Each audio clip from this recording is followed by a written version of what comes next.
Loué soit Jésus-Christ, ici Yannick pour Radio Regina. Alors aujourd'hui, quatrième et avant-dernière émission sur le thème de la Kabbale, hein. Donc initialement, Guillaume, on comptait juste faire 3 parties. Bon, finalement, ça s'est étalé sur 5. Mais bon, dans tous les cas, un maximum de fausses doctrines et de fausses religions vont y passer, hein. Donc que nos auditeurs se rassurent, on ne va pas que parler de Kabbale et Talmudisme et tout ça.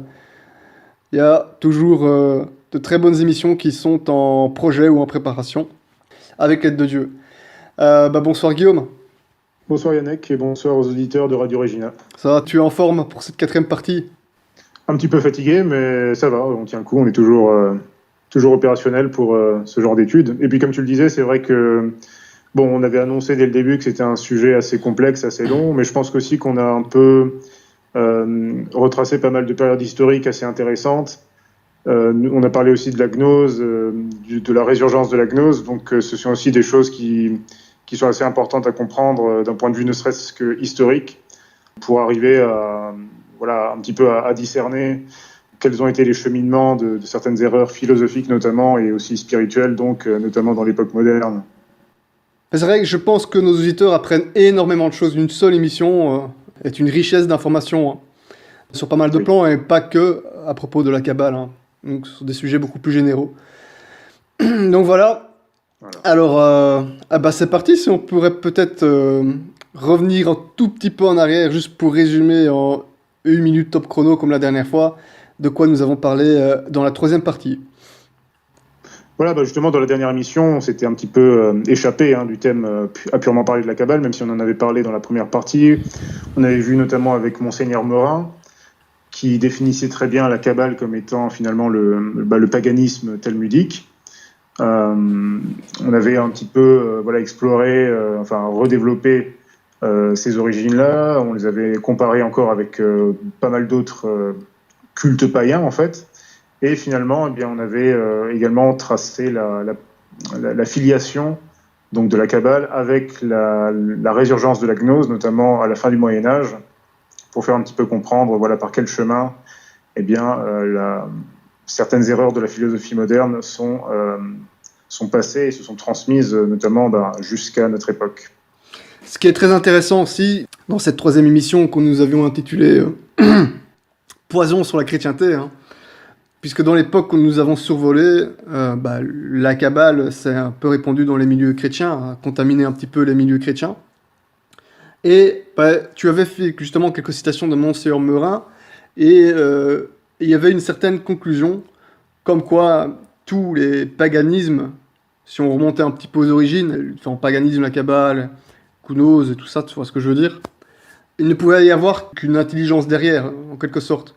Donc ça ne pouvait être que l'œuvre du diable, parce que il y avait toujours des points en commun, très étrangement sur tous les continents. Tout à fait, oui. Et j'avais d'ailleurs cité, à un moment donné, c'est peut-être la fatigue aussi, je ne sais pas, tu vois, l'un des points en commun, c'était notamment les effets de recherche de transe, hein, pour un petit peu sortir, se décorporaliser, entrer dans un état second et accéder à d'autres mondes, à d'autres univers. Hein, donc ça c'est typique chez les kabbalistes et autres. Et j'avais notamment parlé de peuples qui jouaient du tambour, mais en fait c'était pour... Je sais pas pourquoi j'ai pas lâché le mot chamanisme alors que je sais ce que c'est. Voilà.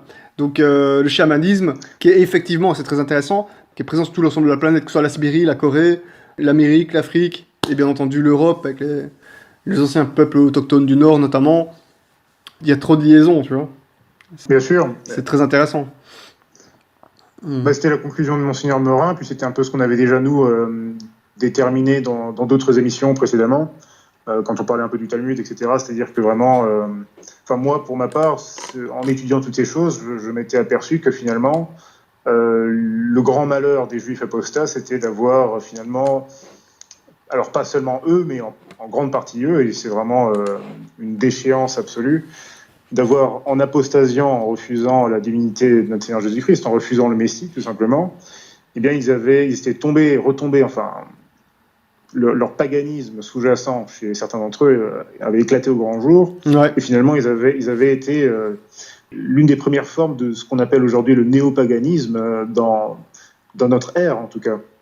Ouais. C'est une chose assez stupéfiante. Alors tu parlais d'illuminisme, enfin justement de cette pratique dont on avait un petit peu parlé, donc en fait, justement, c'est ça l'un des aspects les plus intéressants de la Kabbale. En fait, c'est justement cette dimension mystique, c'est-à-dire que on l'a vu dans les tout premiers livres de la Kabbale, la littérature du char, des Heralot et compagnie, c'est-à-dire qu'ils décrivent donc des espèces de sages comme ça, donc souvent des anciens, des anciens talmudistes, hein, des premiers siècles du Talmud, qui expérimentent donc des ascensions mystiques en fait. Et c'est très intéressant parce que finalement, la recherche, non seulement dans la Kabbale juive, mais également donc dans un certain nombre de traditions païennes dont on a aussi parlé, eh bien, il y a cette idée d'une fausse mystique, c'est-à-dire d'une élévation spirituelle, d'un voyage Astral. extracorporel, Ouais.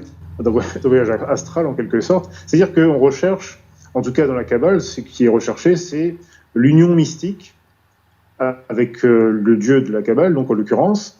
Mais cette union mystique, elle procède donc par des pratiques qui sont tout à fait évidemment contraires à celles qui sont enseignées dans la Bible, enseignées dans le Nouveau Testament, enseignées dans la doctrine de l'Église ou dans l'enseignement de tous les saints catholiques qui ont, par exemple, Sainte Thérèse d'Avila ou d'autres, qui ont des grands mystiques, des véritables mystiques, mais qui, dans leur expérience à eux, qui est une expérience tout à fait orthodoxe, tout à fait, qui a été exaltée justement par la canonisation, eh bien, dans le cadre du catholicisme, donc de la vraie religion, c'est une expérience qui conduit, c'est une expérience méritoire. On s'unit aux souffrances du Christ, on s'unit à toute son œuvre de rédemption, alors que dans le système de la Kabbale, dans le système des gnoses païennes également, eh bien, cette expérience mystique, elle procède par alors, on a vu des pratiques théurgiques, donc des incantations sans cesse de noms de Dieu, alors des noms du Dieu de la Kabbale, hein, donc c'est pas forcément des noms du Dieu tel qu'on connaît dans la Bible. Ce sont également des expériences, on va chercher justement alors pas forcément par des moyens psychotropes dans la Kabbale.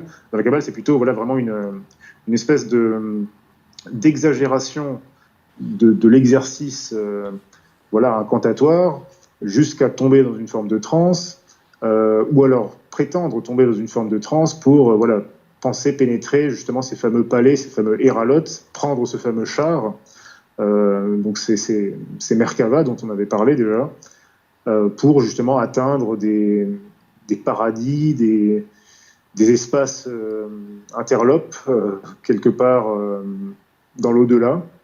Donc des expériences à prétention surnaturelle, mais malheureusement, évidemment, comme on l'a déjà vu par la métaphysique, par les enseignements du Talmud, qui sont tout à fait corrélés à ceux de la Kabbale, eh bien, évidemment, ces expériences malheureusement ne conduisent pas du tout aux cieux, mais plutôt conduisent dans des mondes surnaturels qui sont en réalité peuplés de démons. Ouais, très très dangereux. On peut entendre des témoignages parfois qui se font très très froid dans le dos. Évidemment, je vais éviter de rentrer dans ces sujets-là, mais on aurait pas mal de choses à dire. Et ça va, je vois que t'es bien réveillé finalement. Hein. Oui, bon, on est toujours réveillé pour parler sérieusement. Ouais. Mais c'est vrai que même dans les autres expériences, on avait parlé un petit peu de tout ce qui est Rig Veda, du védisme, de la religion brahmanique, de tous ces paganismes orientaux, indiens, etc. Eh bien, on retrouve effectivement des méthodes assez analogues. Et on retrouve même d'ailleurs on l'a vu aussi même dans le fameux hésychasme des schismatiques orientaux, on retrouve aussi quelque chose qui s'y apparente. Alors il faudra le développer plus tard, mais c'est vrai qu'il y a pas mal d'auteurs qui ont montré qu'il y avait aussi eu dans les milieux schismatiques orientaux, notamment à la Renaissance, une certaine influence de la Kabbale, manifestement. C'est quelque chose, alors que je ne vais pas développer ça ici, mais en tout cas j'ai lu pas mal de choses assez intéressantes à ce sujet. Et donc là aussi il y a une filiation qui, à mon avis, n'est pas innocente. Alors as-tu remarqué aussi, alors je vais rebondir un petit peu sur ce que disait Monseigneur Meurin, qu'on a vu dans la troisième partie, qui faisait donc le lien entre toutes ces pensées gnostiques. Tu as remarqué que tous ces représentants de différentes, entre guillemets, religions gnostiques, donc la Kabbale, le bouddhisme, le chamanisme, le néopaganisme un peu intellectuel, enfin tout ce qu'on veut. Fatalement, la franc-maçonnerie aussi, mais elle mélange un peu tout aussi. Ça dépend de l'obédience, c'est pas mal de choses. Mais que tout cet ensemble de ces gens-là, à l'heure actuelle, bah, ils s'entendent très très très bien. Ils font des conférences ensemble, ils travaillent un peu ensemble. Et tu remarques que la seule religion avec laquelle c'est évidemment impensable de faire du dialogue interreligieux, qui sont incapables de s'entendre, il y a une seule religion, fatalement, c'est le catholicisme. À part évidemment si ce catholicisme est contaminé par ce qu'on appelle le modernisme, si tu vois ce que je veux dire. Mais avec le vrai catholicisme, ils ne peuvent rien faire. Ça, c'est un grave problème pour eux. On en avait parlé très brièvement, mais c'est vrai que la source du modernisme, on la voit de plus en plus clairement, et c'est pour ça que, à mon avis, on a beaucoup élaboré sur justement cette période de la fin du Moyen-Âge, début de la Renaissance, dont on parlera dans la prochaine partie, pour dire qu'effectivement, eh bien, il y a vraiment une filiation claire au niveau du modernisme, en tout cas, qui puise ses sources véritablement dans toute cette espèce de syncrétisme philosophico-spirituel finalement qui a eu lieu justement à cette époque au Moyen-Âge, enfin la fin du Moyen-Âge et surtout pendant toute la période de la Renaissance, voilà, du XIVe au XVIe siècle en somme. Ah oui, c'est clair, il suffit de le dire. Hein. Donc la source du modernisme, c'est pas uniquement évidemment le libéralisme. Hein. Si tu grattes un petit peu, là tu tombes fatalement sur la gnose tôt ou tard. Hein. Tôt ou tard. Hein. Très clairement. Bah, il y a vraiment des choses étonnantes, hein, notamment dans... Alors je pense qu'on en parlera peut-être un petit peu dans cette partie, ou je ne sais pas si c'est dans la prochaine, mais en tout cas, Jean-Paul II avait une espèce de doctrine anthropocentriste très intéressante parce que en relisant ces documents-là, je me suis aperçu que ça ressemblait étrangement notamment à pas mal de doctrines, notamment du Zohar. C'est le dernier livre de la Kabbale qui nous reste à examiner rapidement, qui est l'un des plus fameux, l'un des plus réputés, celui qui a, je dirais, eu le plus d'influence, notamment dans les milieux, les premiers milieux ésotériques et plus tard donc de la franc-maçonnerie. C'est vraiment la source réellement de la plupart de ces sectes. Et c'est également vraiment la source du judaïsme talmudique de l'époque moderne et de l'époque contemporaine. Ah, ouais. En particulier, ça aura une très grande importance dans le développement du sionisme. Mais pour ça, il faudra passer... En plus de ça, oui. Alors pour ça, il faudra passer par une filiation qui est très importante, qui est celle de Isaac Luria, qui va énormément redévelopper les concepts qu'on va voir aujourd'hui du Zohar.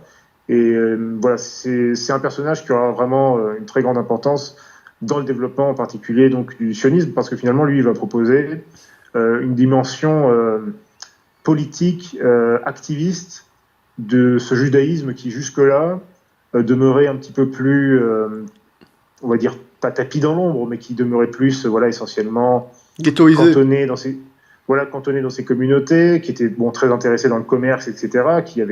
Alors certes, il y avait eu des expériences politiques, il y a eu des choses intéressantes dans l'histoire de ce point de vue-là, mais c'est lui qui, d'ailleurs, c'est au XVIIe siècle, hein, principalement qu'il vit, qui va vraiment développer ces aspects-là, et ça va vraiment avoir une très grande influence sur le judaïsme, notamment au XVIIIe, XIXe siècle. C'est vraiment le livre incontournable, quoi. Le Zohar. Voilà, vraiment, c'est très important. Alors, non seulement ça va avoir donc une influence déterminante dans le mouvement kabbaliste juif, mais aussi dans, comme je viens de le dire, dans les milieux intellectuels qui se trouvèrent à cette époque-là, donc à l'époque où le Zohar émerge. Donc, là, on est plutôt à la fin du XIIIe siècle, là encore avec des origines un petit peu troubles, hein, on va le voir. Comme tous les livres de la Kabbale, hein, à chaque fois on ne sait pas exactement qui sont les auteurs. Voilà, c'est toujours des origines assez troubles. Alors évidemment, pas mal de milieux intellectuels qui vont être assez perméables et réceptifs, déjà à cette époque-là. Hein. Plus tard, ça va avoir une grande influence notamment sur les rosicruciens, puis ensuite sur les francs-maçons. Mais vraiment, en tout cas, le Zohar, c'est la somme la plus respectée et la plus autoritaire dans le corpus de la Kabbale juive jusqu'à maintenant. C'est vraiment quelque chose qui a une influence, qui a une importance, qui fait le plus autorité, quoi. Voilà, qui fait le plus autorité dans les milieux talmudiques. Hein. C'est quelqu'un qui connaît le Zohar, c'est un grand maître extrêmement respecté dans le judaïsme apostat contemporain. Comme d'habitude, on ne sait pas qui est vraiment l'auteur du Zohar, évidemment. Évidemment, comme d'habitude, on attribue, les milieux juifs attribuent une paternité prestigieuse. C'était un lapsus révélateur, ça. C'était un lapsus révélateur. Oui, alors voilà, c'est un petit tour de passe-passe, mais bon, c'est toujours un peu le schéma qu'on a déjà vu. Hein. Alors, il l'attribue en particulier alors cette fois-ci, ils vont pas remonter jusqu'à Adam ou jusqu'à Abraham quand même, mais ils vont l'attribuer à Shimon bar Yochai. Ça, c'est pas un prophète, ça. Il n'est pas dans la Bible. Ah oui, c'est ni un prophète, ni un de nos ancêtres spirituels, ni un grand patriarche. Donc ce Shimon bar Yochai, c'est évidemment un pharisien. Un talmudiste. C'est un pharisien, c'est plutôt l'un des disciples, l'un des grands disciples des pharisiens, donc qui a vécu au IIe siècle de notre ère. Donc c'est un des Tanaïm de l'époque. Et il a été l'un des disciples du Rabbi Akiva. Donc le Rabbi Akiva, pareil, c'est un petit peu avant lui, hein, c'est le 1er, 2e siècle de notre ère. Rabbi Akiva, c'est les grands disciples des pharisiens. Vraiment la filiation directe. Ah, ouais. Okay. Alors, évidemment, d'une façon plus réaliste, en fait, même comme d'habitude, les académiciens juifs contemporains sont un petit peu plus, on va dire, un peu plus réalistes, et ils attribuent la rédaction du Zohar, ou au moins en tout cas sa compilation, puisque c'est toujours à chaque fois des compilations, ils l'attribuent à Moïse de Léon, qui était lui aussi un talmudiste assez réputé, qui a vécu en Espagne dans la deuxième moitié du XIIIe siècle. Donc là encore, une hypothèse un peu plus solide. Alors, quoi qu'il en soit, le Zohar constitue une compilation complète de toutes les doctrines philosophiques et mystiques du Talmud.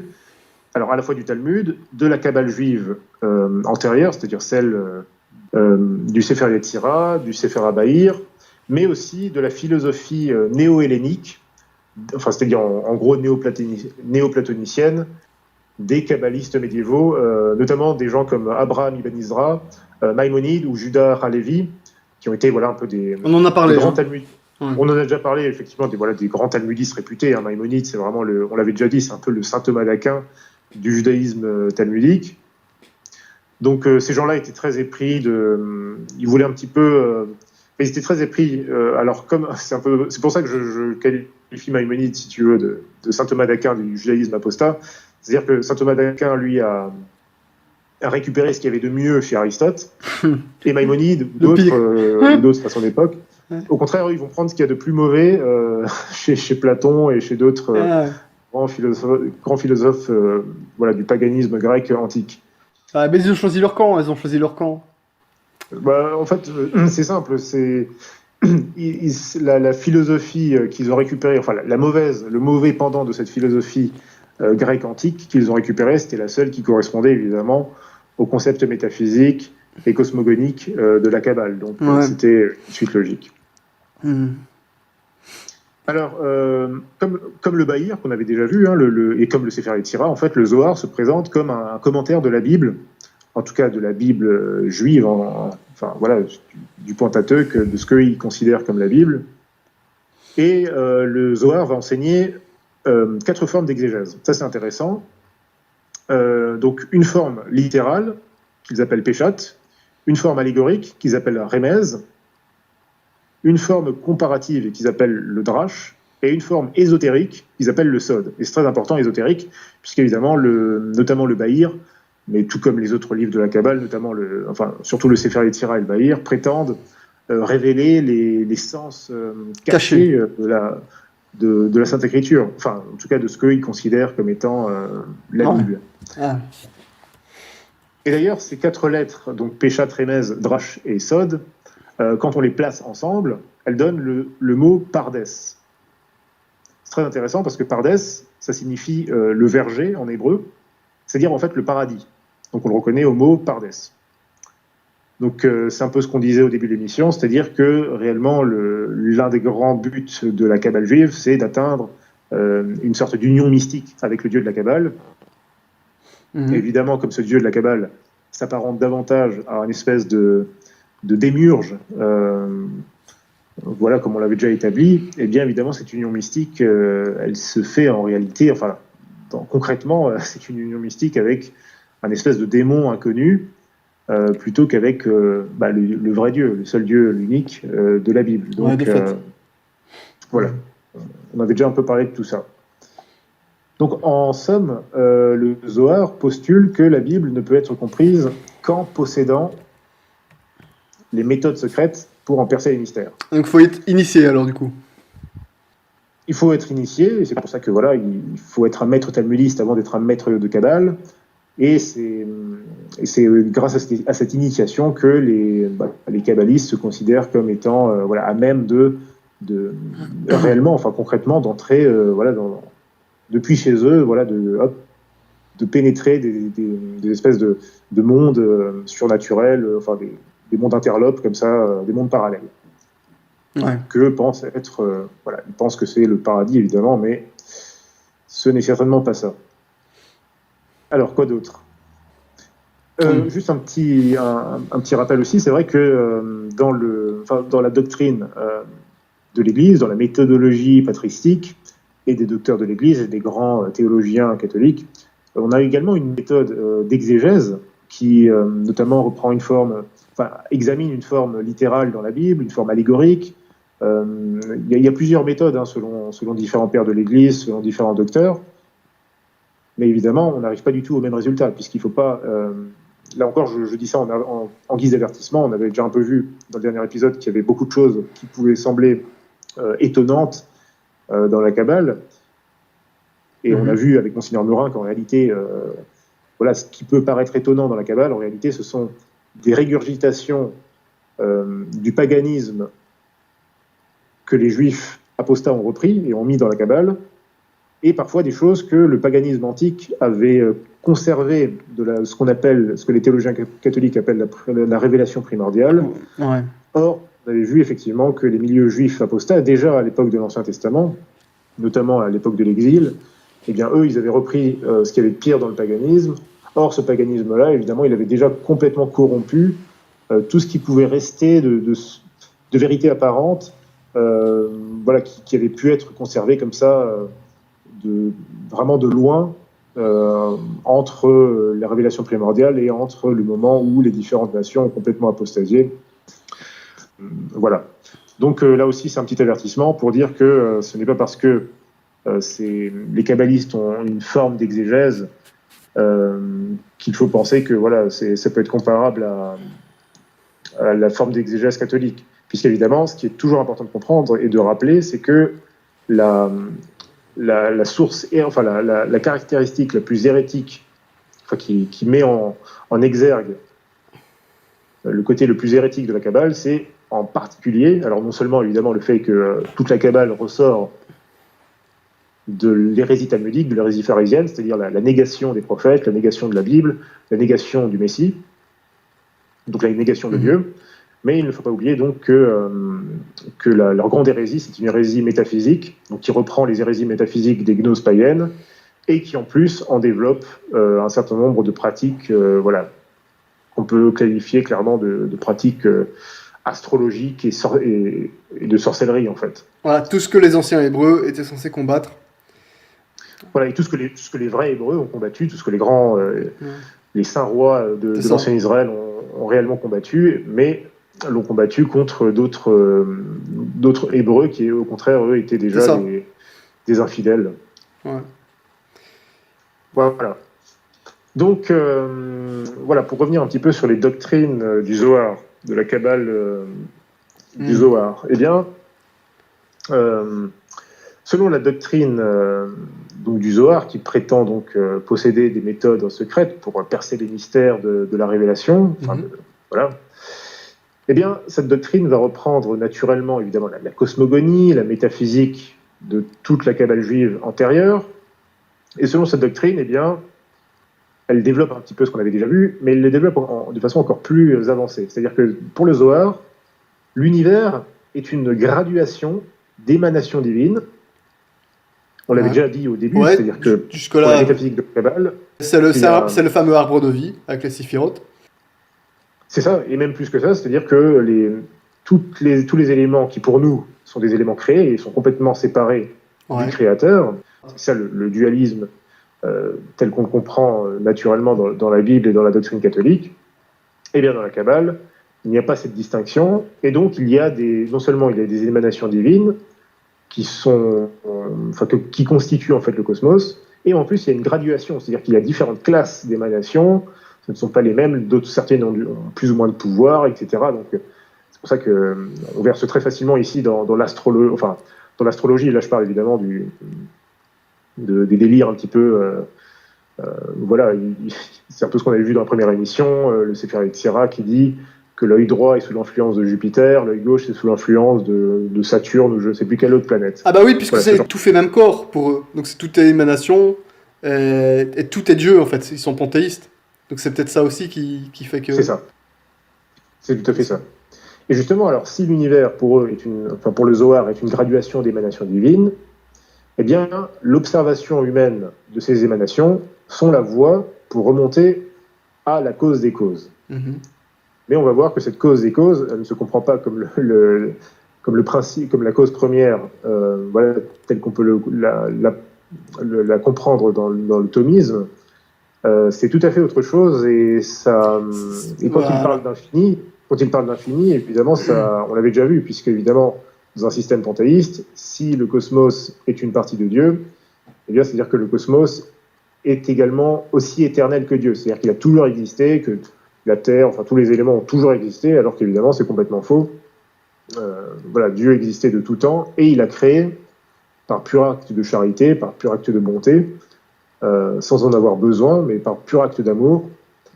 Et on va voir donc que cette cause des causes kabbalistiques, elle n'a rien à voir avec ce que nous enseigne la doctrine catholique. Oui, c'est vrai, j'ai cru remarquer que les commentaires dans la Bible n'étaient pas tout à fait les mêmes que ceux établis par le Zohar. Ah, loin de là, évidemment.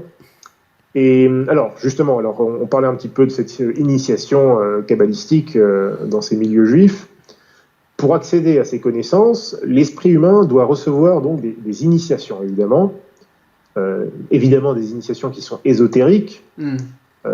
Contrairement à dans la religion catholique, il n'y a aucun ésotérisme. Tout est exotérique. C'est-à-dire que même les mystères, même les mystères les plus saints, je parle en termes de liturgie, par exemple, que ce soit le sacrement de l'Eucharistie, que ce soit la Sainte Messe en général, que ce soit l'ordination, l'ordination des prêtres, la consécration des évêques, ce sont des rites, on peut appeler ça d'initiation en quelque sorte, mais en réalité, ce ne sont pas des choses ésotériques. C'est-à-dire que on n'a rien à cacher.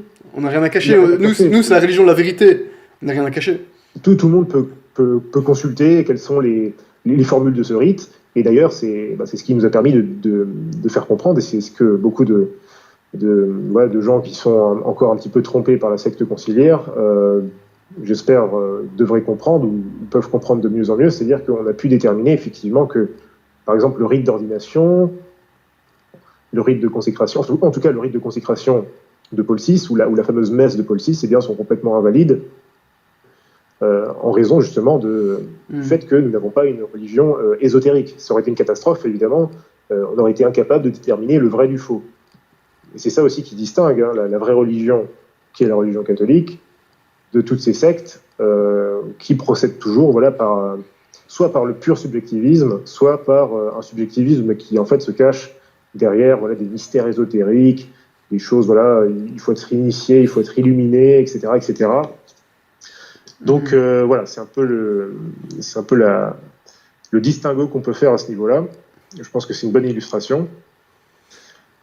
Et donc, pour accéder à ces fameuses connaissances, le Zohar nous dit que l'esprit humain doit recevoir des initiations ésotériques, lesquelles passent par exemple par des expériences d'extase et donc de théurgie intense. Et ces expériences extatiques sont catégorisées en 7 étapes, auxquelles sont attribuées des couleurs spécifiques. Bon. Et chaque état d'extase est présenté comme une entrée dans une chambre céleste, qui sont appelées les Récales. Donc c'est un peu ce qu'on avait déjà vu avec notamment toute la littérature des Ralot et de la Merkava. Donc voilà, on entre dans des chambres célestes et on y trouve je ne sais quel mystère, soi-disant.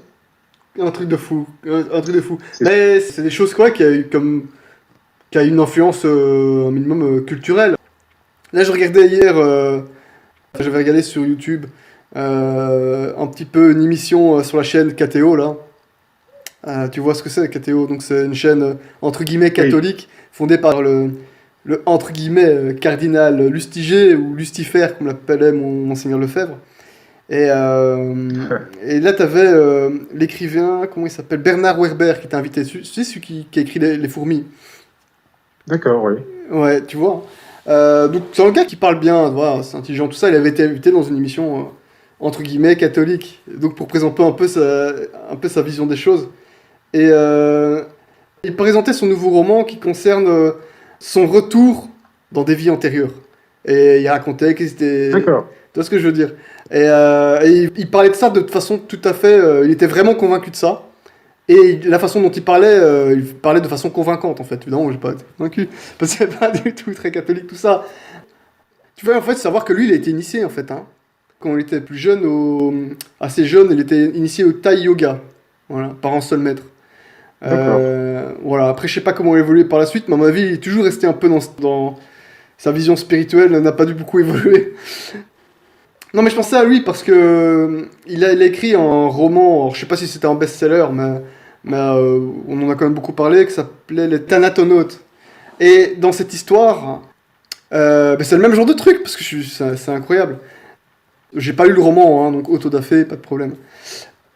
Donc il explique, c'est une histoire avec des gens qui font des expériences de mort imminente. Je sais plus comment le terme exact, tu vois. Enfin, tout le monde en a déjà entendu parler, hein. Donc c'est des gens qui sont à deux doigts de Oui. mourir dans leur lit d'hôpital. Voilà, qui sortent du coma et ils racontent qu'ils ont vraiment vu des choses. Voilà, qu'ils étaient à deux doigts voilà, d'accéder. Voilà. Et ça raconte l'histoire bah, de gens qui vont de plus en plus loin par rapport à ça. Donc qui s'élèvent de plus en plus et qui vont dans différents mondes qui sont justement dénommés par des couleurs. Donc t'as le monde Ah, sombre, le monde rouge et tout ça. Et là, on est complètement là-dedans en fait. Tout ça, c'est pas venu de nulle part. Tout ça, c'est pas venu de nulle part quoi. Et pour finir, ils accèdent à un genre de paradis qui se trouve à des milliards d'années-lumière, je sais pas trop quoi. Mais, mais on est complètement là-dedans. Complètement là-dedans. Donc ils reculent chaque oui. fois dans ce stade de monde astral en utilisant la technique de la mort imminente. Des expériences de mort imminente. D'accord, ouais. Et les candidats se bousculent et ils essaient. Voilà, un peu ça l'histoire. J'ai pas lu, j'avais lu juste la fiche de lecture. Mais voilà, tout ça, ça vient pas Ouais, de nulle bon, part, encore une fois. on avait parlé un peu, on avait dit dans la dernière émission, effectivement, on en avait parlé que, voilà, pour dire effectivement que finalement, non seulement la Kabbale, mais la nouvelle gnose médiévale avait eu une grande influence jusque dans la culture populaire moderne actuelle. Hein. On en retrouve beaucoup dans des romans, dans des films, dans des jeux vidéo, donc c'est Ouais. vraiment, ça s'imprègne pas mal. Même si, voilà, les gens parfois n'y prêtent même pas attention, enfin, ils ne sont pas conscients forcément de tout ça. Ouais, c'est ça. Hein. C'est ça aussi qui éloigne de la vérité, hein, mais bon. C'est. Dommage, je ferais des romans plutôt inspirés du catholicisme, hein. De la scène lecture. Oui, ça. Ouais, bon. Oui. Bon, ça manque un petit peu, mais Donc bon, on va c'est un autre débat. Hein. Et voilà. Allons-y. oui, voilà. Bon, alors on va un petit peu continuer avec le Zohar. Alors justement avec un autre concept qui est peut-être le concept le plus novateur développé par le Zohar, c'est le concept d'Ein Sof. Le Ein Sof, c'est peut-être le concept le plus, évidemment l'un des plus cruciaux de la Kabbale juive, puisqu'elle désigne, alors ça se traduit en fait par l'infini, Ein Sof, et ça désigne en fait l'essence du Dieu kabbalistique. Alors, c'est lequel Alors, Dieu? C'est le démiurge qui a, entre guillemets, créé le monde? Ou c'est celui qui est encore au-dessus? bah, mais c'est là que ça devient intéressant, parce que dans les précédentes émissions, j'avais dit que c'est vrai que les séphirotes, on avait déjà dit que normalement les séphirotes désignent justement les différentes sphères de l'essence du Dieu kabbalistique. Hmm. Et maintenant je vous parle d'un Isof. Alors, justement, qu'en est-il? C'est ça qui est assez effrayant. Moi, c'est ce qui m'a le plus stupéfait avec ces concepts kabbalistiques, puisque finalement, alors il y a non seulement les séphirotes, mais en plus il y a le Ein Sof. Hmm. Et en plus de ça, on va voir que même dans le Ein Sof, notamment Isaac Luria, dont j'ai parlé précédemment, vont encore désigner en fait des étapes. C'est-à-dire que Le Ein Sof, c'est vraiment donc, l'infini, c'est en quelque sorte ce qui couronne, enfin ce qui est encore, qui précède le fameux Keter, le Keter Elyon, donc qui est le Séphiroth, le Séphiroth de tout au-dessus, donc la couronne, ouais. Donc voilà, la fameuse couronne. Donc c'est derrière, c'est au-delà de l'arbre de vie, quoi. C'est encore au-delà, c'est-à-dire qu'avant l'arbre de vie, il y a eu encore une espèce de puissance primordiale, avant les trois fameuses puissances primordiales, qui sont censées être normalement le fameux Keter Elyon. Ouais. Donc quand moi j'ai commencé à voir ça, je me suis dit, bon, effectivement, ça va très loin. Et c'est là, effectivement, on va le voir un petit peu plus tard, que peut-être l'aspect démiurgique de la Kabbale juive apparaît le plus clairement du monde.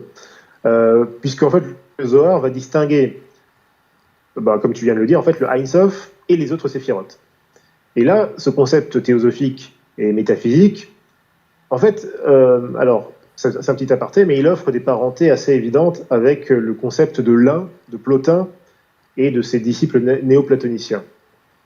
Donc là encore, on voit une filiation avec la gnose païenne, et notamment l'un des grands philosophes de ce genre de doctrine, en tout cas dans le monde hellénique antique. J'avais compris que leur doctrine ne provenait pas de saint Thomas d'Aquin. Oui, on n'est pas du tout dans le même système. D'ailleurs, ça s'oppose complètement à ce que Aristote a pu développer de meilleur de cet aspect-là. C'est ce que saint Thomas d'Aquin a repris. Et là, c'est pour ça qu'on parle bien de néoplatonisme, parce que saint Augustin, par exemple, était très intéressé par Platon. Il en a repris les concepts philosophiques les meilleurs, les plus conformes à la raison naturelle, mais il en a rejeté évidemment tout ce qui causait problème, et en particulier c'était toujours les aspects cosmogoniques, et c'est pareil avec Aristote d'ailleurs. Puisque évidemment eux, même si c'était des grands philosophes, ils restaient marqués évidemment par l'ambiance générale, par un environnement païen, c'est évident. Normal. Alors, par ailleurs, si le Zohar est le premier livre kabbalistique qui développe vraiment énormément ce système, enfin ce concept d'Ein Sof, d'autres kabbalistes juifs, un petit peu précédemment, donc au XIe, XIIe siècle, qui étaient déjà extrêmement imprégnés donc, de néoplatonisme, des gens comme Salomon Ibn Gabriel, Azriel de Gérone, ils avaient déjà développé un petit peu tous ces concepts de Ein Sof. Et on avait déjà vu précédemment que le Sefer Yetzirah exposait une double métaphysique, en fait, une espèce de dualisme un peu assez étrange, qui conciliait à la fois une pseudo-métaphysique biblique, enfin pseudo-biblique pour le coup, plutôt une métaphysique pseudo-biblique pour être correct, et conciliait avec ça donc une métaphysique clairement inspirée par la gnose païenne. Et c'est ça qui est l'aspect le plus dangereux dans la Kabbale, c'est que c'est en fait une métaphysique païenne ou néo-païenne, mais qui se donne des dehors bibliques. C'est ça, voilà. C'est le gros problème, c'est le gros nœud du problème. Et là encore, il ne touche qu'à l'Ancien Testament. Et on a aussi des sectes qui font de la gnose, mais avec la Bible complète. Ça, c'est pas mieux, évidemment. Avec le Nouveau Testament. D'ailleurs, il y a une secte qui s'appelle, il y a une secte qui existe toujours, hein, qui s'appelle l'Église gnostique. L'Église gnostique, ça s'invente pas. Oui, bien sûr. Alors, il y a cela. Il y avait aussi toute une tradition, que je n'ai pas énormément étudiée, mais il y avait pas mal de sectes gnostiques. Enfin, en général, toutes ces sectes gnostiques à prétention chrétienne, historiquement, étaient très intéressées par l'apôtre Jean, et notamment par le livre de l'Apocalypse, parce qu'ils y voyaient dedans des concepts qui leur semblaient correspondre à leur délire.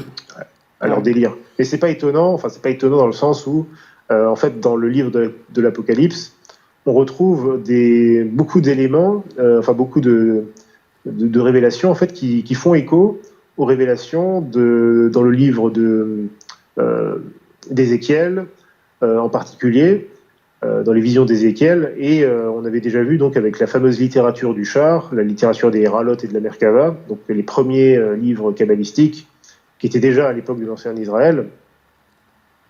On avait déjà vu que c'est à partir de là que certains milieux juifs, alors soit des juifs qui étaient déjà paganisés, ou des juifs qui étaient, on va dire, un petit peu des faux mystiques, c'est-à-dire un peu des exagérés, exactement comme beaucoup de sectes médiévales, un peu comme les Cathares, hein, des gens qui se disaient chrétiens en quelque sorte, mais qui en fait étaient des hérétiques. Voilà encore un bon exemple, ouais.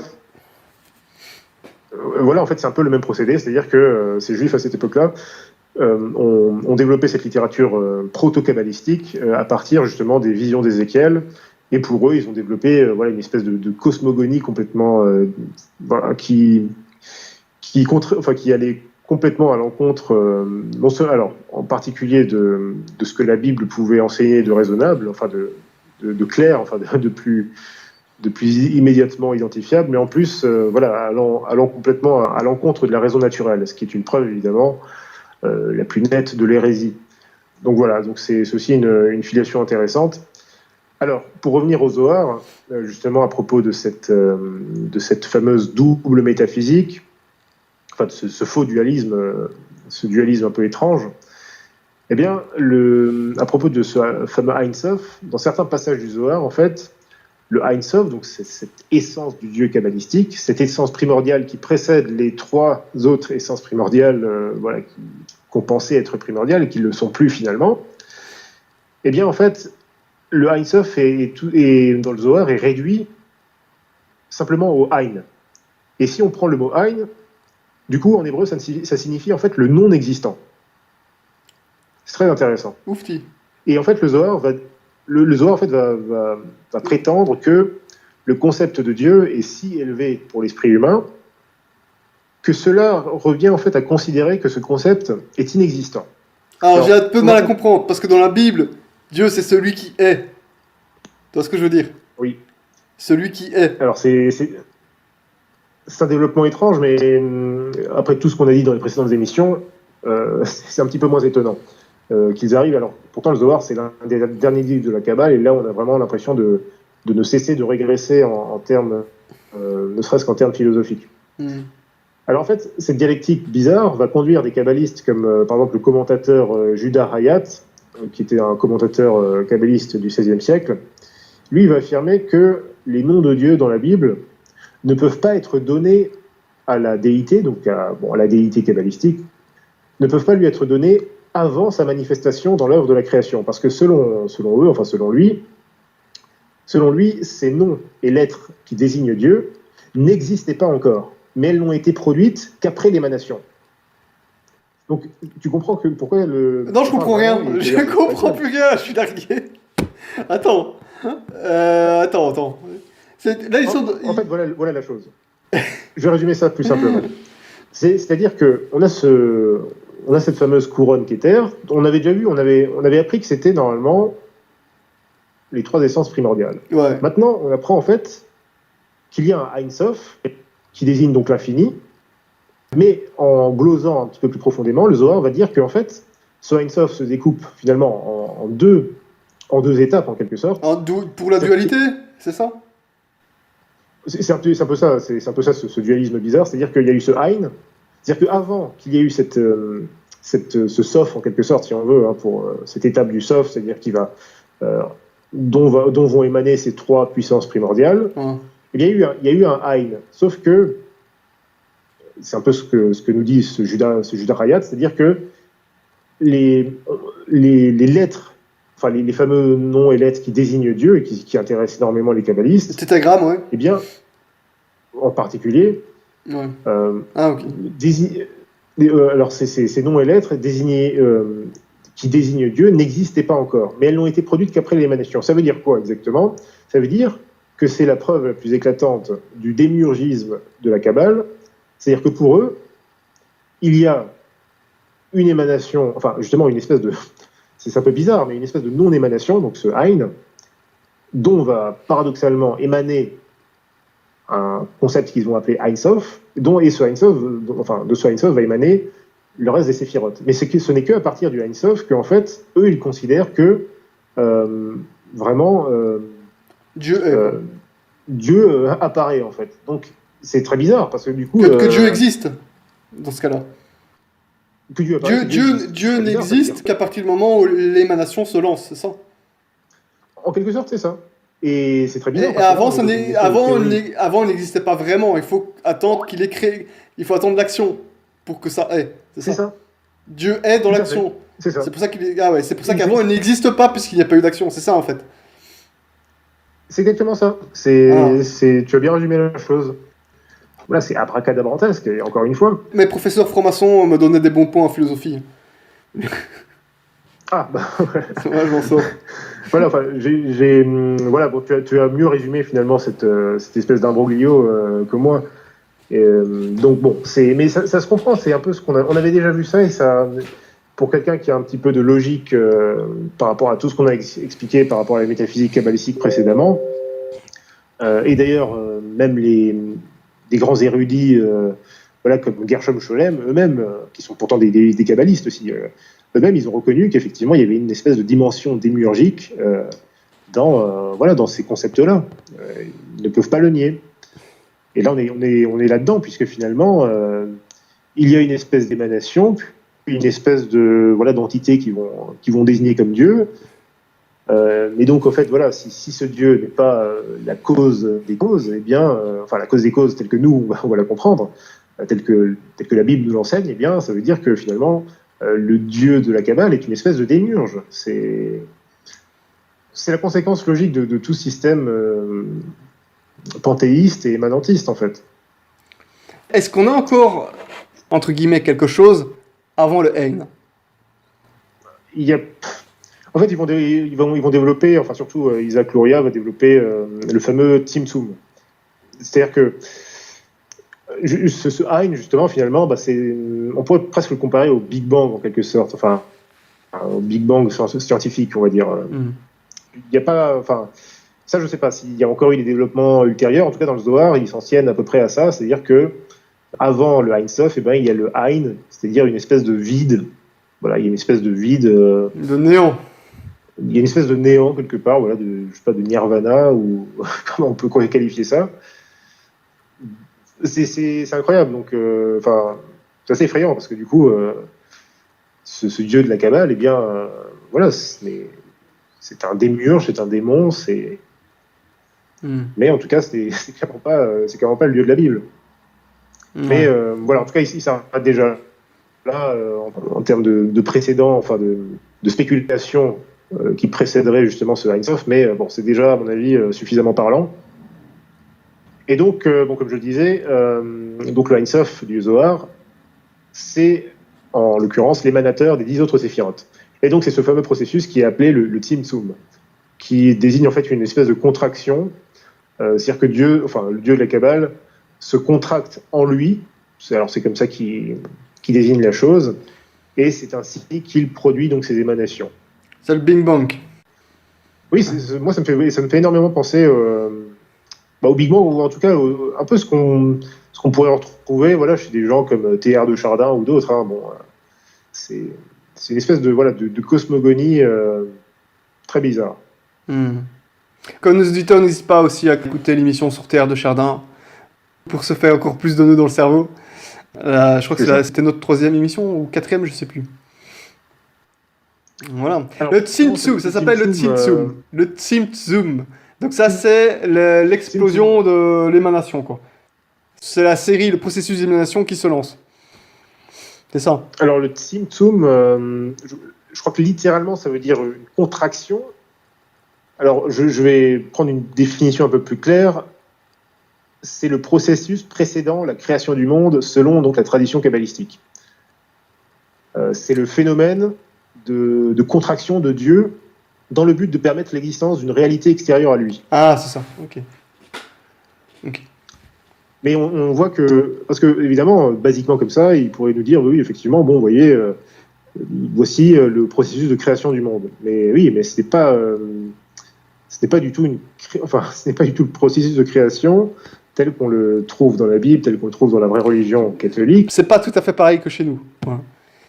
Voilà, si Dieu a envie de créer quelque chose, il le fait. Le Dieu, il est incréé, il est éternel. C'est exactement ça. On n'est pas dans le même plan. C'est ça, donc leur système est absolument délirant et se contredit la raison naturelle, contredit la logique, contredit évidemment la Sainte Écriture. Excuse-moi. God bless you. Merci. Contredit la Sainte Écriture, voilà, pardon. Décidément. Donc, bon, voilà, j'ai déjà résumé le Tzimtzum, donc voilà, désigne le processus d'émanation primordiale. Ouais. C'est-à-dire qu'en somme, la création aurait lieu en Dieu. Selon le Zohar, la création a lieu en Dieu, et Ah, non c'est pas ça. extérieurement à Dieu. Hein. Ouais, c'est ça, les pas Parce que, extérieurs. Ouais. parce que là, tout à l'heure, j'ai lu une définition un peu plus, voilà, je dirais assez peu impartiale. Ouais, c'est normal, Voilà, puisqu'on est dans le panthéisme, c'est logique. voilà, on nous dit, voilà, le phénomène de contraction de Dieu dans le but de permettre l'existence d'une réalité extérieure à lui. Mais elle n'est pas extérieure, en fait. C'est une création qui a lieu en Dieu, donc dans le Dieu de la Kabbale, et en plus sur deux plans. Sur le plan d'un monde supérieur et invisible, qui est celui des séphirotes, et celui d'un monde inférieur, qui est le monde visible. Donc là, on comprend mieux un petit peu Enfin, là, ça nous fait un petit peu mieux comprendre, évidemment, tout le système panthéiste de la Kabbale en général. Un autre concept très important de la Kabbale, tout spécialement dans le Zohar, là aussi c'est très important, c'est le concept d'Adam Kadmon. Là, ça va devenir très étonnant, assez choquant, enfin choquant, voilà, il n'y a rien de choquant dans le sens spirituel évidemment, et philosophique, parce que c'est l'un des concepts, à mon avis, au-delà même des séphirotes, c'est l'un des concepts, à mon avis, qui va vraiment fasciner tous les ésotéristes, voilà, rosicruciens, etc., etc. Ça va Voilà, vraiment les donc fasciner. pas seulement juif, ouais. Fatalement. Voilà, exactement. Dans la Kabbale juive, l'Adam Kadmon, ou l'Adam Kadmon, signifie littéralement l'homme primordial. Donc Adam, Et en fait, il correspond... c'est ça l'idée. Alors justement, on va voir, c'est pas tout à fait ça. Mm-hmm. Dans ce système, ce Adam Kadmon correspond au premier monde spirituel qui a résulté de la fameuse contraction du dieu kabbalistique, du fameux Tzimtzum. Donc en fait, cet Adam Kadmon, alors il faut bien écouter, ouvrez bien les oreilles, cet Adam Kadmon correspond ici à l'essence collective de l'âme de tout être. Ah, c'est le point oméga de Théâtre de Chardin, ça. Alors voilà, ça devrait vous mettre la puce à l'oreille. Alors toi, évidemment, et je pense aux auditeurs. Également aussi. Alors, nous sommes ici, encore une fois, dans un pur système panthéiste, enfin, dans une cosmologie panthéiste pure et simple, pure et dure. Et d'ailleurs, les auditeurs les plus attentifs y auront sans doute reconnu, j'ai retrouvé ma source, certains concepts exprimés dans certains documents de Vatican II, et enseignés en particulier par les antipapes Jean-Paul II et Benoît XVI. Parce que le Zohar affirme ainsi, alors je cite, donc ça c'est dans la partie, dans le chapitre Hydra Rabbah 141b, donc dans le Zohar, la forme de l'homme est l'image de tout ce qui se trouve dans l'au-delà, dans les cieux et sous la terre. C'est ainsi que le Saint des jours l'a choisi pour sa propre forme. Fin de citation. Le Saint des jours, c'est Dieu, d'après. Alors, selon eux, c'est Dieu. Voilà. Enfin, c'est le Dieu de la Kabbale. Mais voilà. Alors, c'est aussi le terme qui est utilisé dans la Bible. En particulier, par exemple, dans l'Apocalypse de Jean, justement, où Jean dit et voici que l'ancien des jours s'est approché de moi. Et c'est une vision très analogue à celle d'Ézéchiel. Pardon, j'ai dit tout à l'heure Ézéchiel, mais enfin, en fait, c'était la vision de... Comment ça s'appelle Enoch. Voilà, le prophète Enoch. Enfin, je ne m'étais pas tout à fait trompé parce qu'ils reprennent aussi la vision d'Ézéchiel. Ah, ça va, tu me sauves la mise. Tu me sauves la mise. Voilà. Donc en fait, le Zohar affirme que cet Adam Kadmon est l'incarnation de toutes les manifestations divines, à savoir les 10 séphirotes. Cet Adam Kadmon kabbalistique précède la formation donc, des 4 cosmos qui sont décrits dans le système kabbalistique, à savoir le monde de l'émanation, qu'ils appellent Atzilut, le monde de la création, qu'ils appellent Beria, le monde de la formation, qu'ils appellent Yetzira, on a déjà vu cette définition, et le monde de l'action, qu'ils appellent Asiya. Et dans le système des séphirotes, Adam Kadmon, on le fait correspondre, enfin dans le Zohar, on le fait correspondre à la fameuse couronne, à Kété Alion, c'est-à-dire le sommet de l'arbre de vie. Waouh. Alors cet Adam Kadmon est toutefois présenté seulement comme une espèce de lumière céleste, une intelligence pure, tandis que son image, l'homme terrestre, quant à lui, est perceptible par l'essence. Cette idée de l'essence originelle qui se manifeste dans la création de l'homme donc de l'homme ici présenté comme l'image de l'Adam Kadmon et du cosmos, se retrouve dans la cosmogonie de Platon, mais aussi chez Philon d'Alexandrie. Et donc l'auditeur catholique aura ici été frappé par cet Adam Kadmon, cet homme primordial, cette espèce d'homme cosmos ayant précédé Adam. Attention, il précède Adam, ce n'est pas Adam. Ce n'est pas Adam le premier de nos ancêtres, c'est encore quelque chose d'autre. L'Adam Kadmon de la Kabbale semble être une version inversée, je dis bien inversée, c'est très important évidemment, de la présentation que saint Paul nous donne dans 1 Corinthiens 15, 45, 49, je cite, « C'est en ce sens qu'il est écrit, le premier homme, Adam, a été fait âme vivante, le dernier Adam a été fait esprit vivifiant. » Donc le dernier Adam, donc notre Seigneur Jésus-Christ. C'est ça. Alors je continue ce passage de 1 Corinthiens. Mais ce n'est pas ce qui est spirituel qui a été fait d'abord, c'est ce qui est animal. Ce qui est spirituel vient ensuite. Le premier homme tiré de la terre est terrestre, le second vient du ciel. Ah, c'est ça. Donc là, il nous parle bien de... Ah, ouais. Saint Paul, lui, il n'était pas de la Kabbale, ça c'est sûr. Ça c'est sûr, c'était un vrai catholique. Non, alors, clairement pas. Et c'est pour ça que c'est intéressant, parce qu'il est souvent méprisé par... mais ça, oui, il est détesté, Saint Paul, particulièrement détesté par ces gens-là, bien entendu, oui. Oui, et par pas mal de gnostiques aussi, hein. Ils n'aiment pas tellement... Oui, c'est ça, bien sûr. Oui, c'est ce que je voulais dire, je parlais en général, ouais. Alors je termine 1 Corinthiens 15, donc, tel est le terrestre, tels sont aussi les terrestres, et tel est le céleste, tels sont aussi les célestes. Et de même que nous avons porté l'image du terrestre, nous porterons aussi l'image du céleste. Fin de citation. Alors c'est très important parce que pour nous en tant que chrétiens, nous avons conscience donc du péché originel. Nous avons conscience d'être marqués par cette tare que le baptême nous enlève, mais dont nous devons batailler toute notre vie évidemment pour vaincre les forces du démon, les forces de tentation et mériter le ciel.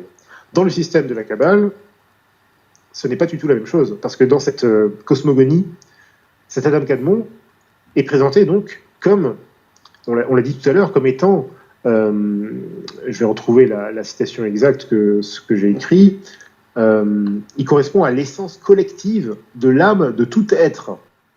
Et qui a donné les hommes. Et qui a fait que toutes les âmes se sont séparées pour donner les hommes, c'est ça? En fait, Adam Kadmon, dans le système de la Kabbale, du Zohar en particulier, il est assimilé à la couronne, à Keter, donc les trois fameuses... donc c'est Adam Kadmon, c'est un séphiroth en fait, du coup. C'est même plus que ça, c'est carrément la couronne, donc en fait, et c'est très important, parce que du coup, il est assimilé à la trinité kabbalistique, on va dire ça comme ça, et là c'est très grave, et c'est pour ça que ça a tellement fasciné beaucoup d'ésotériques, de gens qui étaient déjà attirés par tous ces mystères-là, à la Renaissance en particulier, parce qu'ils ont commencé à se dire, mais c'est incroyable, voici qu'on trouve ce livre, le Zohar, qui nous apprend l'existence d'un Adam Kadmon, ça nous fait beaucoup penser à Jésus-Christ, ça nous fait beaucoup penser, en plus de ça, il est assimilé à la trinité kabbalistique. C'est pour ça que ça les a fascinés, parce qu'ils se sont dit, voici une preuve. Alors, certains se sont dit, naïvement, parfois, voici une preuve qu'on peut amener les Juifs vers le catholicisme en leur montrant qu'effectivement, la Kabbale montre... alors, là, je ne parlerai pas de vérité, puisque effectivement, c'est pas du tout quelque chose d'orthodoxe, loin de là, mais plutôt dans le sens où on peut faire un exercice apologétique en démontrant qu'en fait la Kabbale nous montre des concepts qui avaient sans doute été conservés d'une tradition primordiale, etc., etc.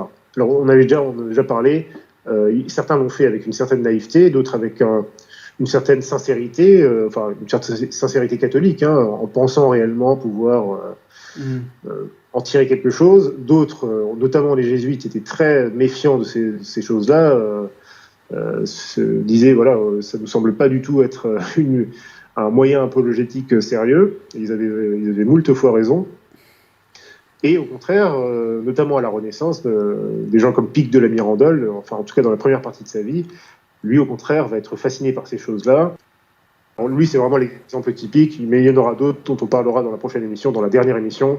Des gens comme Jean Rochelin, Guillaume Postel et d'autres, qui eux, au contraire, voilà, on pensait vraiment que eux, ils ont considéré vraiment ces choses-là comme étant une preuve en fait que la Kabbale était révélée en quelque sorte, ce qui est assez lamentable. Vraiment. Donc en fait, cet Adam Kadmon, c'est très intéressant parce que si on y regarde bien, donc dans le système de la Kabbale, il faut bien comprendre que le salut n'est pas méritoire. Ce qui peut s'apparenter au salut n'est pas méritoire du tout. Déjà, on est dans un système panthéiste, donc tout ce qui existe dans le cosmos est une partie de Dieu. Donc déjà, en quelque sorte, c'est déjà la divinisation de l'homme avant quelque mérite que ce soit. Donc déjà, c'est problématique. Deuxièmement, il y a une graduation, il y a une classification donc des créations, des émanations plutôt du Dieu kabbalistique. Donc ça signifie que, évidemment, ces juifs apostats vont en tirer une espèce de suprémacisme. Là aussi, c'est très important parce que on retrouve dans la théosophie donc d'Helena Blavatsky, Helena Blavatsky, donc, qui est une grande gnostique du XIXe siècle, va reprendre beaucoup de concepts de la Kabbale. Elle va reprendre notamment des concepts un petit peu raciaux comme ça, qui vont beaucoup être repris un petit peu par ses disciples et qui vont être transmis aussi dans certains milieux. Alors je dirais pas directement les milieux nazis, mais un petit peu voilà tout un univers. Pas en germanisme, c'est pas exactement le terme, mais ça a été très à la mode en Allemagne. Hein. Blavatsky a été très à la mode en Allemagne et a une certaine influence par la suite sur la suite, quoi. Tu vois ce que je veux dire? Voilà, alors, bon, ça mériterait une émission tout à fait à part. Oui, d'ailleurs, elle a eu ses disciples et tout ça, mais on va faire une émission consacrée là-dessus, absolument. Ouais. En tout cas, ce qui est intéressant, c'est que effectivement, dans le système suprémaciste, c'est-à-dire que c'est pour ça que je parle des juifs des juifs apostats comme ayant vraiment créé en quelque sorte le premier néopaganisme de notre ère.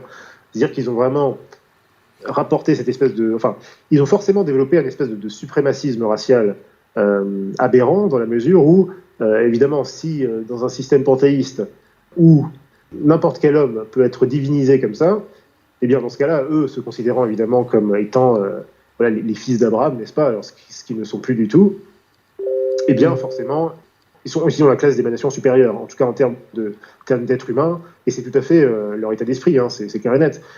Donc, c'est tout à fait ce qu'on retrouve dans le Talmud. Hein. Bon, là, je n'ai pas les citations du Talmud ici, mais je pourrais en citer une dizaine qui corroborent ces choses-là. Donc, on comprend mieux l'importance, si tu veux, de cette cosmogonie, de cette métaphysique, et on comprend aussi que cet Adam Kadmon, donc qui est l'essence collective de toutes les âmes des êtres. Donc, c'est-à-dire le point oméga de Théâtre de Chardin, pour ceux qui ont écouté l'émission sur le sujet, sauf que le point oméga, c'était censé venir par la suite. Le point oméga, c'est censé être l'apothéose de l'humanité, quoi. Ici, c'est plutôt là, c'est l'inverse. Là, c'est plutôt pour l'émanation du monde, de l'univers, quoi. Certains gnostiques par la suite, alors avec une certaine filiation lointaine, vont sans doute en développer une certaine idée d'une espèce de Christ cosmique. Mais en réalité, moi, j'aimerais plutôt corriger la chose en disant qu'on semble plutôt être en présence d'un antéchrist cosmique. Mais de toute façon, pour Omega, moi, c'est une telle chose qui va arriver, ouais, c'est totalement antéchristique tout ça. Et je pense que c'est pareil pour le fameux Adam Kadmon. Il y a quelque chose qui sent vraiment l'antéchrist, ouais. En fait, justement, c'est cette inversion, parce que là, on est clairement dans une espèce d'inversion. Oui, c'est ça. Assez étrange. On l'a vu d'ailleurs par rapport au passage de 1 Corinthiens 15. Le Christ est on l'appelle le second Adam parce qu'il vient, comme les prophètes, comme toute la révélation nous l'avait dit, il vient racheter les péchés du monde. Alors que cet Adam Kadmon semble être son antithèse, en fait. Et on comprend en fait on comprend cette inversion dans la mesure où, la métaphysique chrétienne est la seule, qui découle tout d'abord de la Sainte Écriture, de la bonne interprétation de la Sainte Écriture. Et on comprend en fait que seule la métaphysique chrétienne nous permet de faire éclater, de révéler la raison naturelle, de l'exposer et de pouvoir l'identifier là où elle se trouve. Et alors qu'au contraire, la métaphysique païenne. Donc en l'occurrence, là on le voit, je pense qu'on ne peut plus apporter de preuves supplémentaires. La métaphysique païenne de la Kabbale juive conduit donc à l'émanantisme, mais en plus à une raison pervertie, à une raison décadente, et c'est ce que Monseigneur Meurin avait déjà... c'était plutôt le père Paul Jouon qui avait précisément dit cette chose. Il avait formulé la chose à peu près comme ça, et c'était très, très bien formulé. Donc cette métaphysique kabbalistique conduit à une raison décadente, une déraison plutôt qui unit incorrectement l'essence de la créature à l'essence du créateur. Alors que le passage de saint Paul, qu'on vient de lire, nous fait comprendre que l'union mystique avec Dieu, qui a été l'expérience d'un grand nombre de saints, de gens extrêmement saints, que ce soit dans tous les temps de l'Église, eh bien, cette union mystique ne peut être atteinte que par la grâce sanctifiante, atteinte par la soumission, par l'obéissance et par la raison, surtout, et non pas par l'illuminisme kabbalistique ou par la fausse prédestination qui a été transmise, par exemple, depuis les néoplatoniciens jusqu'aux néognostiques, et justement jusqu'aux protestants et aux modernistes.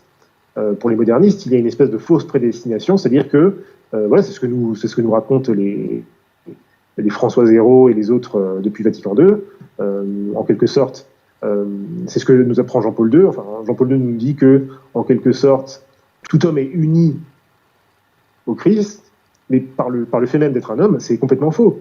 On est uni au Christ, on est uni à Dieu lorsqu'on reconnaît Dieu. Si on est athée, si on renie Dieu, on est membre d'une fausse religion, jusqu'aux dernières nouvelles, on n'est pas uni à Dieu. Voilà, raison pour se faire baptiser et avoir les sacrements de pénitence et tout ça, pour rester lié à Dieu. C'est à ça que servent, bien sûr, c'est à ça que servent les sacrements. Donc voilà, c'est une première chose qu'on peut dire.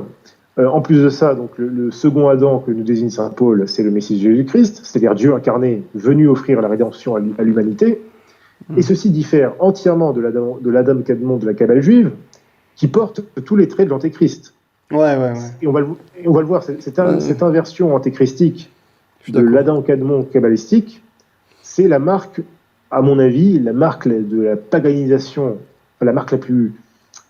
non pas seulement la plus éclatante, mais c'est-à-dire la plus caractéristique de cette paganisation des Juifs apostats, déjà dans l'Ancien Testament, enfin déjà à une certaine époque de l'Ancien Testament, mais c'est aussi le genre de fait qui va pousser, à partir de la Renaissance, un certain nombre d'intellectuels issus de la chrétienté, vivant dans la chrétienté à l'époque, donc à vouloir... à être fasciné par cette Kabbale juive, pour élaborer des systèmes complètement hérétiques, tout simplement. Je partage vraiment ton analyse par rapport à l'Adam Kadmon. Ouais. Alors, voilà, donc, on va continuer un petit peu, on va terminer, on va dire. On a dit précédemment donc, que dans la Kabbale juive, cet Adam Kadmon, il correspondait à Keter, donc la couronne des séphirotes. On a aussi dit que le dualisme irrationnel, du coup, des contraires opposés, qu'on a vu dans le Sefer Yetzira en particulier, à savoir que toute chose existante n'existe que et grâce à son opposé. Ouais, c'est ça. Donc c'est ce qu'on avait déjà vu.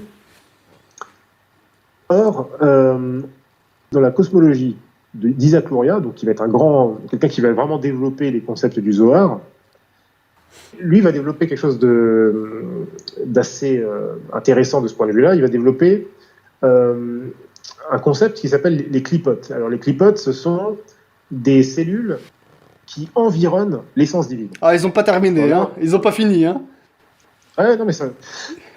Justement, c'est pour ça que tout à l'heure, tu me demandais d'expliciter un petit peu, enfin voilà, ce qui pouvait précéder le Ein du Ein Sof. Voilà, je veux dire, ça ne s'arrête jamais. Donc c'est assez compliqué avec leur système, puisqu'évidemment, il y a, en quelque sorte, il y a... leur notion de l'infini, ce n'est pas du tout la notion de l'infini du Dieu de la Bible, du vrai Dieu. C'est un espèce d'infini de spéculation, une infinité de spéculations. C'est ça. Complètement délirante. Mais bon, on rassure les auditeurs, nous arrêterons après 5 émissions de la Kabbale. On n'ira pas trop. Voilà, parce que je pense qu'ils en ont assez entendu et ils savent quoi s'en tenir maintenant. C'est ça. Donc, ce sont des cellules qui environnent donc les différentes clipotes. Ouais. Alors, les clipotes, ça s'écrit bizarrement. Voilà, c'est QLI2POT. Voilà. clipote. Voilà. Alors ce sont des cellules qui environnent l'essence divine, donc là, c'est les séphirotes, en quelque sorte. Alors c'est intéressant, on en a déjà parlé. Oui, c'est l'aura des séphirotes, quoi, en gros, c'est ça. On peut dire ça, on peut voir ça un petit peu comme ça. En fait, ces clipotes émanent, donc dans le système de la Kabbale lorianique, ces clipotes émanent de Dieu et sont décrites comme les racines de l'impureté, du mal et de l'idolâtrie. Pourtant, elles émanent de Dieu. Comment est-ce possible ? Oufti. Alors c'est peut-être possible dans le système des kabbalistes et de leur grand ami, l'antipape François, puisque ce dernier nous a dit récemment que Dieu voulait effectivement les fausses religions. Enfin, il voulait la diversité des religions. Oui, mais pour lui, c'est pas un mal, par contre. Dans l'esprit de François, oui, pour lui, c'est tout à fait... dans l'esprit de Vatican II, hein, pour eux, c'est bien. Recommandé. Pour eux, c'est bien. C'est magnifique, puisque en fait, la vérité se trouve dans l'erreur, se trouve dans le mal, de tout ce qui cloche. On peut trouver de la vérité, il n'y a pas de souci. Ouais. Mais je me demande, je crois que... C'est une forme de vérité. Attends, si tu permets, je vais juste lâcher une petite phrase.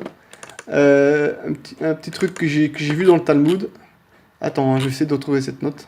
Parce que j'avais noté précieusement. Voilà. Alors, dans le Talmud, je sais pas si on en avait déjà parlé, mais un jour, je suis tombé sur cette phrase. Quand deux paroles sont opposées, la parole de l'un et la parole de l'autre sont les paroles du Dieu vivant. Ah, voilà. Les contraires qui s'opposent amènent à la vérité. C'est-à-dire que on ne distingue pas l'erreur de la vérité, le vrai du faux, le bon du mal. C'est pas la même logique que chez nous, ça c'est sûr.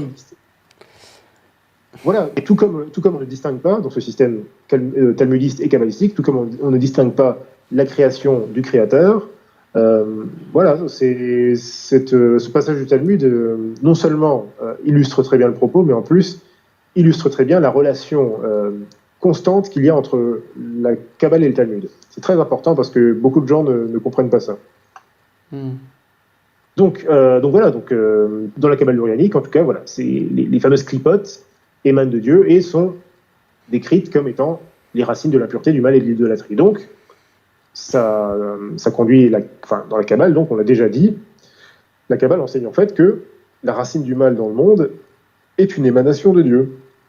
L'existence du mal dans le monde, ce n'est pas le serpent qui tente Adam et Ève, non, c'est une émanation directe de Dieu. C'est une émanation voulue ? Mais déjà, qu'elle soit voulue ou pas, c'est complètement aberrant. Dieu ne peut pas être à l'origine du mal, c'est impossible. Absolument.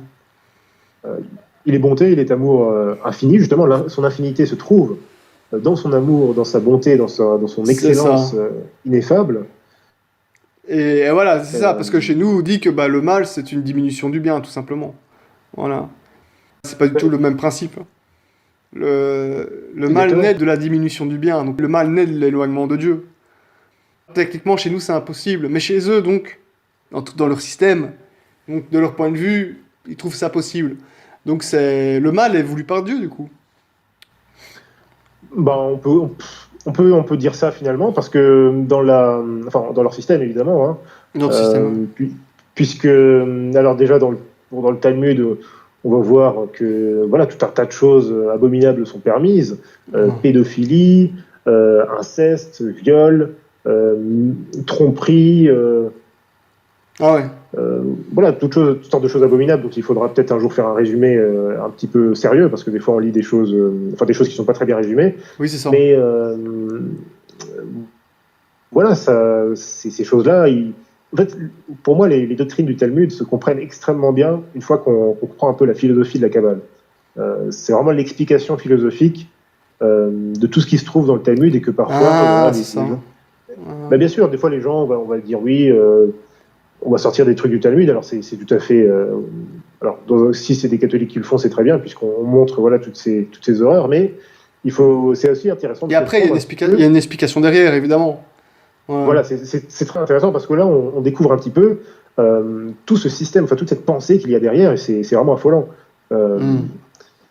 Donc, oui, effectivement, pour répondre à tes questions, en quelque sorte, si le mal émane de Dieu, eh bien, quelque part, Dieu, en tout cas le Dieu de la Kabbale, je parle évidemment du Dieu de la Kabbale, eh bien, peut éventuellement souhaiter le mal, pourquoi pas. Mais le souhaiter de façon, on va dire, positive, c'est pas très bien formulé, mais c'est-à-dire que, je vais vous donner un meilleur exemple. C'est pour ça que je disais que le Zohar aura une très très grande influence, notamment dans le judaïsme de la fin de la Renaissance, surtout après Isaac Luria, parce qu'après Isaac Luria, déjà même à la Renaissance et au Moyen-Âge, il y a une grande irruption de grands mouvements messianiques juifs, un petit peu partout en Europe, avec des gens qui se proclament, alors, Messie. voilà, ils vont se proclamer Messie, etc. Alors, il y en a un en particulier qui va s'appeler Sabbatai Tsevi, qui va vraiment, on mesure mal un petit peu l'importance qu'il a eu, parce qu'il a vraiment déclenché les passions des foules juives à l'époque, et même au-delà, j'ai envie de dire. Donc c'est ce fameux personnage, donc, il s'était faussement converti à l'islam. Enfin, c'est un espèce de... Ah, il y a une histoire comme ça, ouais. Voilà, on appellerait ça un maran en chrétienté, mais dans le milieu, dans le milieu ottoman, on appelait ça un donmé. Donc Sabbatai Tsevi, lui, avait développé vraiment il avait poussé à l'extrême les concepts kabbalistiques, et finalement, il disait qu'il fallait... alors, ils ont des concepts dans la Kabbale, il y a des concepts de vase. Là encore, ce sont des choses qu'ils empruntent dans la Bible. C'est-à-dire que dans la Bible, on parle souvent de vase pour évoquer en fait le réceptacle de l'âme, par exemple, enfin de l'énergie de l'âme, etc., etc., dans un sens tout à fait orthodoxe. Mais dans un système kabbalistique, on va le développer d'une façon bien plus perverse pour essayer de découvrir quelles énergies on peut tirer justement quelle force on peut tirer de ces réceptacles. Donc ils vont développer une espèce de théorie de brisure des vases. Il faut briser les vases pour provoquer en quelque sorte le mal. Tout ceci dans leur esprit, hein, pour accomplir le dessein divin, puisqu'il faut encore bien comprendre que dans l'esprit de ces gens, puisqu'ils sont une émanation directe de Dieu, eh bien, en quelque sorte, en tant que peuple donc juif, entre guillemets, juif apostat, donc, leur action politique, leur action sociale est l'œuvre de Dieu, en fait. C'est ça la clé pour bien comprendre comment on passe de la Kabbale lurianique au sionisme. C'est un peu long à expliquer ici, donc je ne vais pas le développer plus que ça, mais en gros, on ne peut pas comprendre l'aventure du sionisme au 19e et au 20e siècle sans comprendre que les grands kabbalistes, qui sont vraiment, enfin même les grands théoriciens ou les grands... toutes les personnes qui ont vraiment théorisé le sionisme, et je ne parle pas des Théodore Herzl, je parle plutôt des gens comme Moïse Hess, qui lui vraiment va théoriser le sionisme, le vrai sionisme, en amalgamant à la fois les doctrines talmudiques et kabbalistiques avec un peu ce qu'il voyait à l'époque, un peu avec le nationalisme de l'époque en quelque sorte. Et voilà, on ne peut pas comprendre le sionisme si on ne comprend pas que finalement, dans l'esprit de ces générations de juifs-là, ils se voient comme... c'est-à-dire qu'ils se voient, pour eux, il est possible de considérer l'action sociale collective des juifs comme étant l'œuvre active de Dieu. Donc, quoi qu'il fasse, alors pour le pire ou pour le mauvais, parce qu'évidemment, j'ai parlé de Sabbatai Tsevi, Sabbatai Tsevi, il va vraiment partir dans le grand délire, puisqu'il va organiser des espèces d'orgies complètement effrayantes, dans lesquelles, selon lui, ça s'éclenche des énergies. Alors, bon, je rappelle qu'il se proclamait quand même le Messie. Donc, il utilisait un peu ses pouvoirs, on va dire. Il cherchait quoi, en fait, l'idée Pourquoi c'est quoi le but, en fait, de faire des choses comme ça? Mais le but, alors, pour Sabbatai Tsevi, évidemment, c'est toujours le but. Alors, je connais plus très bien. Après, ils ont peut-être des intentions plus personnelles. Que holistes. Bien sûr. Voilà. Des gens comme Sabbatai Tsevi, bon, alors, c'était sans doute un illuminé dans le sens strict du terme, c'est-à-dire un espèce de fou qui, enfin, pas si fou que ça, puisqu'évidemment, ça lui servait en termes de pouvoir, en quelque sorte, pouvoir personnel, avantages personnels, etc. Mais voilà, il prétendait pouvoir amener la libération des Juifs du monde et du monde ottoman, enfin du monde européen et ottoman, etc., etc. Donc, mais d'autres, alors, il va être un petit peu mal vu, évidemment, par pas mal de milieux rabbiniques à l'époque, puisqu'évidemment, c'était un petit peu il avait un style de vie, évidemment, trop ouvertement choquant, on va dire. Ouais. même si en quelque sorte, il ne contrevenait pas tellement, enfin, même pas du tout au Talmud, puisque là, dernièrement, alors c'est juste un petit aparté, mais bon, on parle beaucoup des crimes sexuels dans la secte conciliaire, ce qui est évident, puisqu'ils sont un petit peu du même tonneau, mais dans les milieux, notamment dans les milieux juifs, on va dire orthodoxes, entre guillemets, hein, donc Rabat et compagnie, hassidiques, eh bien, il y a des affaires horribles, et même les milieux juifs, on va dire séculiers, on commence à monter vraiment. Là, il y a eu des documentaires dernièrement. C'est ça, il y a des associations et tout. Hein, ouais, il y a des graves problèmes chez eux. Hein, ouais. Voilà, c'est un énorme problème parce que le problème, c'est que pour un catholique, déjà, ça a toujours été combattu par l'Église de façon très violente. Normalement, les types comme ça, chez nous, on les tue. Voilà, que les choses soient bien claires. Des types qui font ce genre de choses, normalement, c'est peine de mort. On a déjà parlé dans d'autres émissions. Bon, après, chez nous, c'est pas justifiable. C'est pas justifiable. Ouais. Il y a un décret de Saint Pie V qui est assez clair là-dessus. Hein, je veux dire, c'est très clair là-dessus pour ce genre de personnage. Voilà. Ouais. Et voilà, en tout cas, voilà, dans la Bible, dans le Nouveau Testament, voilà, le Seigneur Jésus-Christ nous dit, alors on peut le prendre justement dans un sens allégorique comme littéral. Oui. Si quelqu'un touche à l'un de ses petits, eh bien, il vaut mieux qu'on lui attache une corde au cou et qu'on le jette dans la mer. Donc, enfin, une corde avec une meule autour du cou et voilà, on le jette dans la mer. Et voilà, dans le Talmud, c'est pas ça qui est enseigné. Hein. Oui, chez eux, c'est au contraire. Ils ont des autorisations dans leur texte. Des choses. C'est ça, et donc c'est pour comprendre un petit peu pourquoi finalement il y a tellement d'horreur dans le Talmud, pourquoi évidemment ils en viennent aussi à ces concepts dans la Kabbale, eh bien, donc j'ai expliqué un petit peu donc avec Sabbatai Tzvi, avec Luria, toutes ces théories autour si tu veux, du déclenchement libératoire du péché. C'est un peu ça l'idée. C'est-à-dire que pour déclencher le bien pour le peuple juif dans l'époque où ils vivaient, ces gens-là, donc fin de la Renaissance, grand siècle, début du siècle des Lumières, eh bien, il fallait déclencher, on pouvait en tout cas déclencher des malheurs, on pouvait se servir des péchés pour libérer en fait des espèces de forces comme ça, qui allaient servir dans leur esprit aux intérêts en tout cas du peuple juif. Alors, je ne pense pas que ce soit pour leur intérêt, mais c'était leur idée. Et en fait, voilà, tout ce développement, ces commentaires lourianiques du Zohar en particulier, vont être vraiment décisifs dans l'émergence d'un judaïsme talmudique activiste et politique, puisque ces clipotes négatives, alors il y a aussi des clipotes qui sont vues comme, on va dire, bénéfiques, puisqu'évidemment, dans le système des opposés contraires, voilà. Bien sûr. Mais ces clipotes négatives vont aboutir donc à concevoir une vision nouvelle, alors pas si nouvelle que ça dans leur système, mais une vision du péché et de la repentance complètement, qui n'a rien à voir avec ce que la Bible nous apprend et ce que la sainte doctrine catholique nous apprend. Puisque du coup, dans ce système kabbalistique, la repentance change le péché en vertu, change ce qui est occulte en lumière, en chose bénéfique en quelque sorte. Par exemple, pour développer un peu ces concepts de clipote, la Kabbale d'Isaac Luria affirme que la divinité est exilée dans ces clipotes depuis la création à cause de l'effet de l'émanation divine. Donc, les kabbalistes en viendront à conclure que l'ère messianique va commencer lorsque ces émanations divines contenues dans les clipotes seront libérées. Donc, c'est pour ça que j'ai un petit peu parlé de Sabbatai Tzvi, et aussi des racines du sionisme politique et de l'anthropocentrisme caractéristique de l'hérésie juive. Donc ils doivent provoquer quelque chose. Voilà. Là, on peut. Voilà, ils peuvent en tout cas, puisque dans leur système, évidemment, le mal étant une émanation de Dieu, eh bien, et en plus de ça, ça c'est vraiment le développement d'Isaac Luria.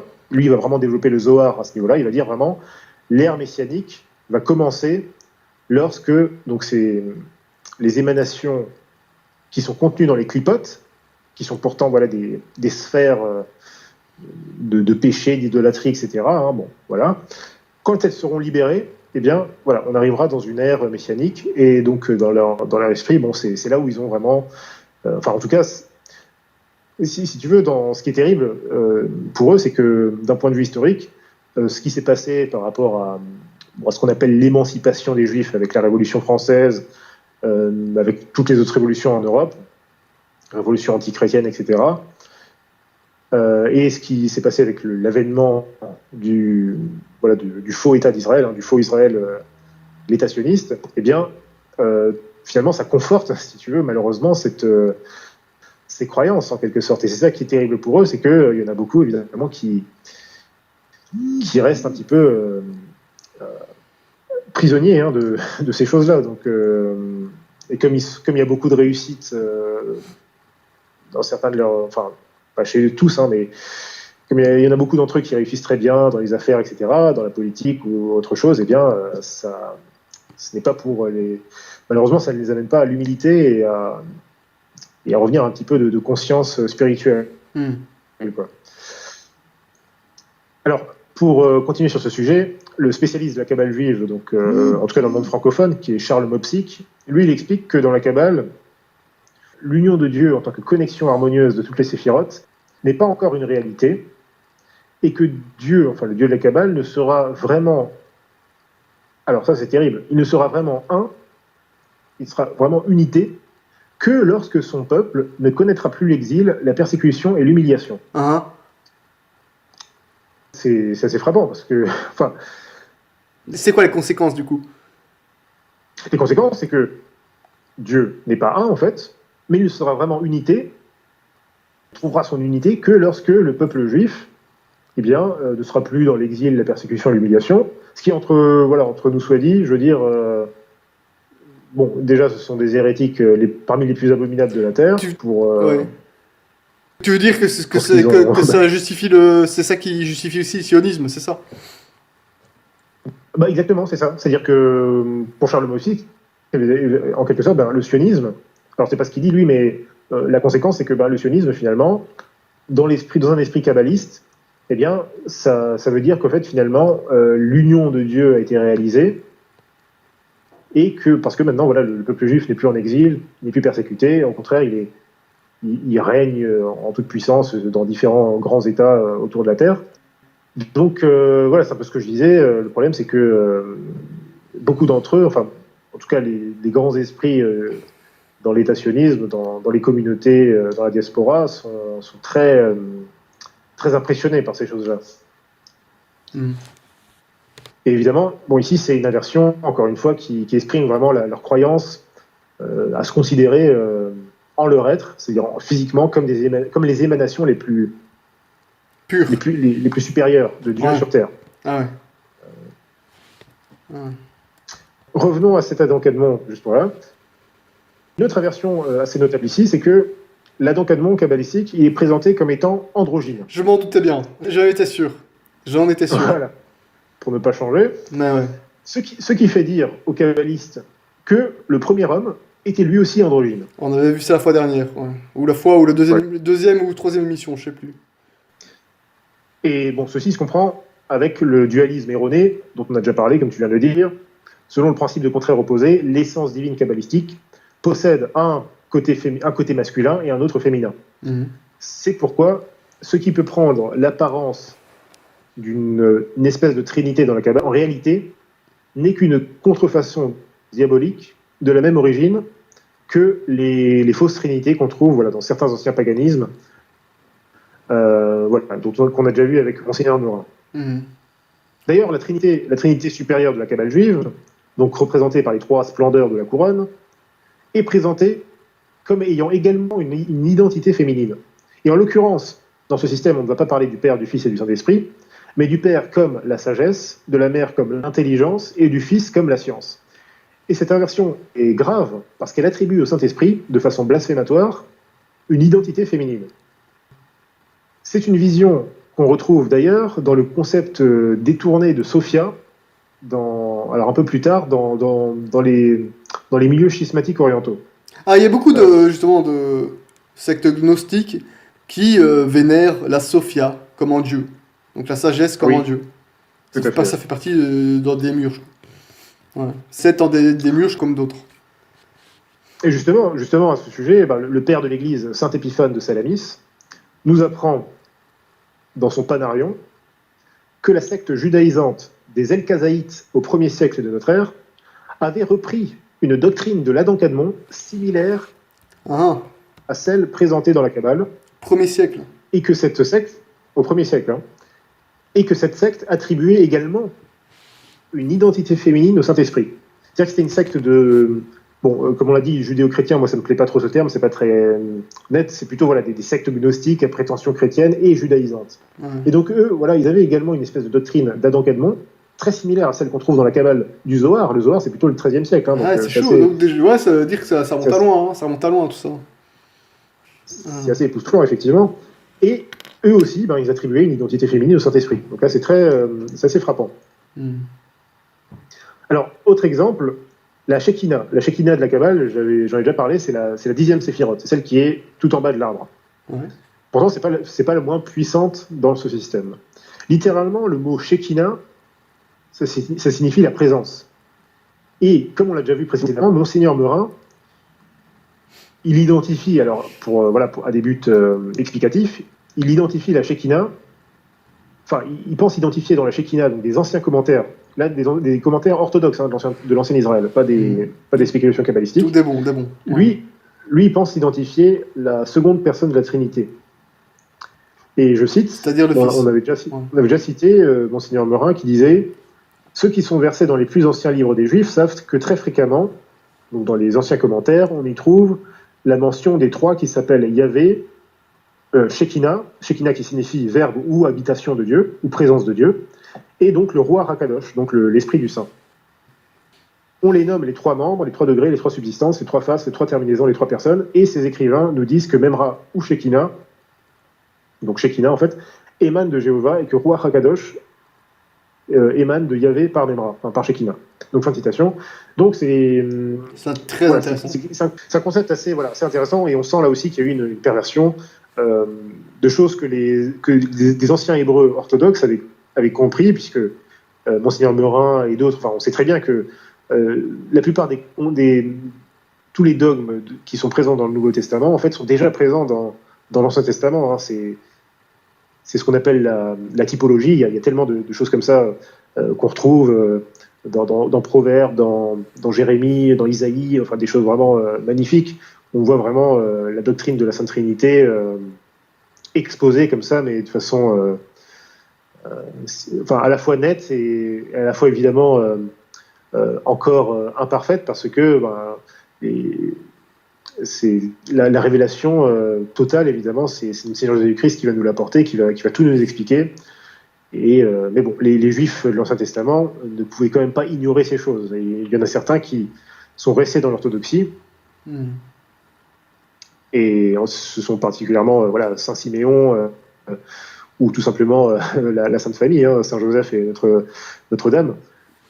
Et d'autres, au contraire, ils sont partis dans les sciences occultes, etc. Donc, par ailleurs, la comparaison entre les occurrences de la Shekinah dans la Mishnah et certains passages de l'Évangile sont assez troublants. Par exemple, on lit dans la Mishnah, citation... La Mishnah, c'est quoi? C'est dans le... C'est Talmud, c'est ça? Donc la Mishnah, c'est une partie du Talmud, mais en fait, c'est une partie du Talmud qui compile les anciens commentaires, les commentaires de l'ancien Israël, c'est-à-dire les commentaires de la Bible à l'époque de l'ancien Israël. Sauf qu'il y a des commentaires qui sont assez antiques et qui sont orthodoxes, qui sont bons, et d'autres qui sont qui ont des origines beaucoup plus douteuses. Donc là encore, c'est pas des choses qu'on peut utiliser, mais en tout cas les théologiens catholiques hébraïsants comme Monseigneur Meurin les utilisent en tout cas à des fins, on va dire, explicatives, pédagogiques, on va dire, démonstratives, voilà. Donc par exemple dans la Mishnah, on lit, je cite, « Si deux personnes s'assoient ensemble et que leurs propos concernent la Torah, alors la Shekinah est parmi eux, c'est-à-dire la présence de Dieu est parmi eux. Et si 10 hommes s'assemblent et s'occupent de la loi, la Shekinah demeure parmi eux. » Fin de citation. Et on lit également, donc là c'est plutôt dans Sanhédrin 39a, et là c'est assez intéressant, on lit, citation, « Lorsque 10 personnes sont assemblées pour la prière, la Shekinah est parmi eux. » Or, on lit dans Matthieu 18, 19, 20, quelque chose d'assez frappant, citation, « Encore en vérité, je vous le dis, si 2 d'entre vous sont d'accord pour demander sur terre une chose quelconque, ils l'obtiendront de mon Père qui est dans les cieux. Car là où 2 ou 3 sont assemblés en mon nom, je suis là au milieu d'eux. » Fin de citation. Donc, ces choses peuvent paraître surprenantes. Et on a déjà expliqué pourquoi à plusieurs reprises. Mais en fait, dans l'Ancien Testament, on voit à plusieurs reprises que, voilà, à plusieurs moments, il est écrit que Dieu est parmi les Judéens, ou avec, C'est vrai. littéralement avec tel ou tel prophète. Par exemple, dans 1 Samuel 10 ou dans Exode 34, 9, voilà, dans ces passages-là, on voit voilà, ce genre d'occurrence. Mais il ne faut pas oublier que, c'est un peu ce qu'on disait à l'instant, parmi le fatras de blasphème, d'hérésie que contient le Talmud, il subsiste, notamment parmi les plus vieux commentaires exégétiques, sans doute qu'il subsiste, on l'a déjà dit dans la première émission sur le Talmud, là, certainement quelques éléments qui, d'un point de vue historique, archéologique, en tout cas, nous permettent de rendre compte de certaines connaissances saines que détenaient certains Judéens de l'ancien Israël. Hein. C'est un peu comme les récits apocryphes. Dans les récits apocryphes, tout n'est pas acheté pour... voilà, il y a des choses qui sont vraies, qui font partie de la tradition catholique. Même si le problème, c'est qu'on les a pas sélectionnées, parce qu'il y a des choses apostoliques, évidemment. Hein. Voilà. Voilà, donc alors après, ça a été le travail, évidemment, des pères, etc., de discerner ce qu'il y avait de bon, ce qu'on pouvait prendre ou pas. Et là, c'est un peu pareil, c'est-à-dire que dans le Talmud, il y a tellement de traités, on a passé 1h30 à les énumérer dans l'émission sur le sujet, mais évidemment, il y a cette partie qui est donc la Mishnah, et qui comme elle reprend certains commentaires qui sont très antiques, et qui sont parfois des membres qui émanent de gens qui étaient dans la première grande assemblée, après l'exil, eh bien ce sont des choses qui peuvent être tout à fait orthodoxes et qui sont là noyées au milieu de plein d'autres choses qui sont complètement fausses. Donc, en tout cas, c'est juste à but démonstratif, c'est juste pour montrer qu'il y a des choses parfois étonnantes, et c'est un peu pareil dans la Kabbale. Pour la Kabbale et le Talmud, ce sont des choses qui ont été perverties, qui ont été corrompues au milieu d'autres, de tas d'immondices. Et là, c'est vraiment là où on voit la rupture fondamentale entre la vraie religion, qui est celle donc des prophètes, de Moïse et de notre Seigneur Jésus-Christ, bien sûr, comparée à la fausse religion des Judéens apostats et évidemment de leurs rejetons que sont les talmudistes. Une rupture de la foi qui s'explique en grande partie par l'adoption de concepts philosophiques abominables, contraires à la raison. Et ainsi donc, la Shekinah de la Kabbale juive c'est en fait plutôt une entité gnostique, idolâtrique, qui a beaucoup intégré d'ailleurs la liturgie populaire juive. Par exemple, dans les chants du Shabbat, donc dans les milieux talmudistes, il y a des chants pour la Shekinah, par exemple. Et alors, autre chose étonnante, dans la Kabbale juive, la Shekinah est également présentée comme l'épouse. Très important. Comme la Shabbat Kala. Donc c'est assez surprenant, parce qu'évidemment, on pourrait la comparer à l'Église, qui est l'épouse immaculée. Or, justement, la Shekinah, comme on l'a dit, représente un petit peu les croyants quand ils sont assemblés, en tout cas dans ce qu'on a lu dans la Mishnah, par exemple. Et c'est très intéressant, parce que finalement, qu'est-ce qu'est l'Église ? C'est l'assemblée des croyants. Et Jésus-Christ nous dit, si vous êtes rassemblés, eh bien c'est justement ça. Je veux dire, quand on parle de l'indéfectibilité de l'Église, quand saint Athanase nous dit que même s'il reste un évêque et 10 catholiques sur la terre, eh bien c'est vous, l'Église catholique. C'est ce qui se passe en ce moment. Et bien c'est un peu ça. Alors c'est très étonnant. Et encore une fois, ce sont ce genre de choses qui ont fasciné et qui ont aussi déstabilisé certains esprits assez déviants à l'époque de la Renaissance. Et voilà, donc c'est un peu aussi ce qui... C'est assez malheureux, c'est assez émouvant parfois, parce que ce sont aussi des traces d'une certaine orthodoxie qui était restée, qui est demeurée comme ça, un peu comme chez les païens finalement, des choses comme ça qui sont restées de loin et qui ont été complètement perverties. Et alors c'est d'autant plus triste quand on voit que ce sont des juifs apostats, parce que eux quand même ils ont été favorisés, et ce sont eux qui sont tombés le plus bas possible. C'est ça qui est dommage. Ouais, voilà, ils ont tout reçu, et... Ouais, quelle tristesse. C'est ça qui est... Quelle tristesse. C'est ça qui est le plus terrible, donc voilà. Bon, évidemment, grâce à Dieu, une bonne partie choisit le bon camp. Oui, il y en a quand Voilà. même beaucoup hein, qui ont été à la base de l'Église quand même. Donc, Les judéo-chrétiens. Ouais. C'est pas rien. Ouais. Alors, encore une chose sur ce concept de Shekinah, en tout cas, je parle du concept kabbalistique, il a particulièrement infusé dans l'exégèse islamique, mais également dans pas mal de courants néognostiques ou de sectes protestantes modernes. Par exemple, tout ce qui est, alors je crois que les témoins de Jéhovah, mais aussi tout ce qui est adventiste du 7e jour. Ouais. Ils sont très portés sur ce genre de trucs, Christ cosmique, etc. Les TJ sont dans... Et les fameux TJ, ouais. Ah, j'ai pas trop fait attention à ça. J'ai déjà eu quelques disputations avec eux, mais j'ai pas trop fait attention à ça. Ouais. Alors en tout cas, je sais que certaines tendances des adventistes du 7e jour, là, ils ont une littérature un petit peu là-dessus. Ah, ils sont très portés fatalement sur la fin du monde. Oui, bon, en plus de ça, ouais, c'est pas forcément étonnant. Hein.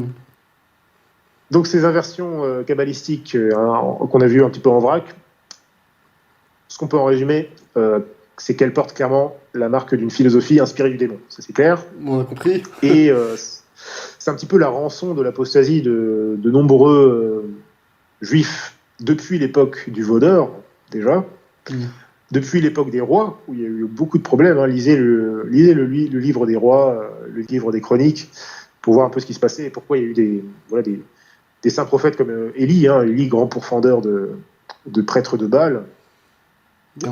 Lui, il est décapité, donc je veux dire, c'était un bon. Ouais. Voilà, et depuis l'époque de l'exil de Babylone, jusqu'à l'apostasie complète et terminale donc de l'époque, qui commence en fait vraiment à l'époque des saints Maccabées. Hein. C'est là où les saints Maccabées sont les derniers grands saints d'Israël, de l'ancien Israël, qui avant vraiment le grand délitement. Là, on peut parler vraiment de siècle obscur, hein, juste avant le siècle juste avant l'arrivée de notre Seigneur Jésus-Christ sur Terre. Ouais. Alors juste pour précision, parce que tu parlais de Saint Maccabée, l'avatar de Guillaume, pour ceux qui se poseraient la question, hein, l'avatar de Guillaume, sur l'illustration de notre petit podcast radio, c'est Judas Maccabée. Hein. Exactement. Ouais. Pour lequel j'ai une très grande admiration. C'est un peu mon modèle. On est sur la même longueur d'onde. C'est un peu mon modèle en général. Ouais. Alors pour terminer, encore un dernier petit mot sur ce Adam Kadmon de la Kabbale juive. C'est intéressant parce que la figure de l'homme primordial ou de l'homme cosmique se retrouve en fait dans la plupart des cosmogonies gnostiques et païennes. Alors ça c'est pas étonnant après tout ce qu'on a vu. Ouais. Mais il faut savoir que, par exemple, saint Irénée, encore une fois, nous explique que les sectes, alors les sectes valentiniennes ou post-valentiniennes, donc il y avait des sectes valentiniennes à l'époque, c'était un type de secte gnostique, en particulier une secte qui s'appelait la secte des Barbelotes. Ils partageaient également, enfin ils avaient également une croyance en un homme primordial émané. Ils appelaient ça justement, ce sont les fameux éons. Et c'est un éon qu'ils appelaient autogène. Alors autogène, ça signifie voilà, quelque chose qui se crée de lui-même. Autogène. Ah, ouais. Qui s'autogénère en quelque sorte. Donc, pour cette secte des Barbelotes, c'était ça, c'était un homme primordial. Enfin, ils croyaient en un homme primordial qui était une émanation et qui était donc un éon, un éon, alors E-O-N, appelé autogène. Donc, alors cet éon. C'est quoi un éon? Aurait fait. Alors un éon, c'est dans le concept justement de toutes ces sectes gnostiques. L'éon, en fait, c'est une émanation. C'est un autre mot pour une émanation. Ok. En fait. Ok, ça. Éon. Tu peux comparer ça à une. Voilà, éon, si on veut. Tu peux comparer ça à une séphirote, en fait. Hein. C'est tout à fait le même concept. Et donc cet éon autogène aurait fait émaner le parfait anthropos, qui se serait appelé, selon eux, Adamas. C'est intéressant. Adamas. Bon, ça paraît très similaire à ce qu'on lit dans le Zohar. C'est intéressant. Donc là encore, ces sectes-là sont des sectes du 1er, 2e siècle de notre ère. Hein. Le Zohar, encore une fois, je rappelle, c'est 13e siècle. Donc là, c'est intéressant, toutes ces occurrences gnostiques qui se retrouvent à 13 ou 12 siècles d'écart. C'est intéressant aussi parce que dans le système de cette secte, cet éon, cet autogène, est accompagné d'un aide qui est appelé connaissance parfaite. Et il a une force telle que tout ce qui existe est en lui. Donc là encore, on est dans un système panthéiste et manentiste. Et saint Irénée décrit plusieurs sectes gnostiques qui partagent des systèmes analogues à la même époque, mais avec d'autres noms. Ils ont d'autres noms. On retrouve d'ailleurs ces théories dans le Pistis Sophia. C'est un écrit gnostique du IVe siècle, dans lequel cet auteur, c'est un auteur pseudonyme, enfin inconnu, et il va utiliser, de façon évidemment hérétique, le nom de Jésus pour avancer un petit peu les mêmes théories.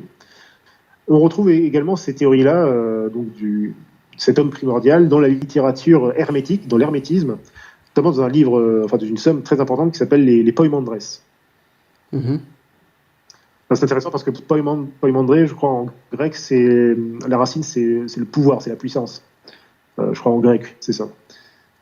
Alors pour finir, il est aussi remarquable que la secte des manichéens, eux aussi, avaient une croyance dans on ne sera pas étonné. Voilà. Et pour finir, dans le Rig Veda, on finit en beauté. Non plus.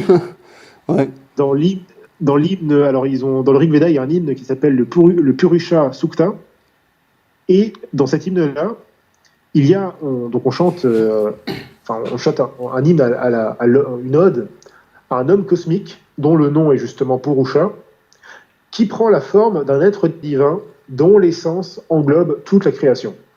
Oh, voilà. Donc, mais ouais, c'est voilà. clairement. Après, on va nous dire qu'il n'y a pas de lien, quoi. Enfin, je veux dire qu'il n'y a pas de source commune, qu'il n'y a pas. Tu vois ce que je veux dire?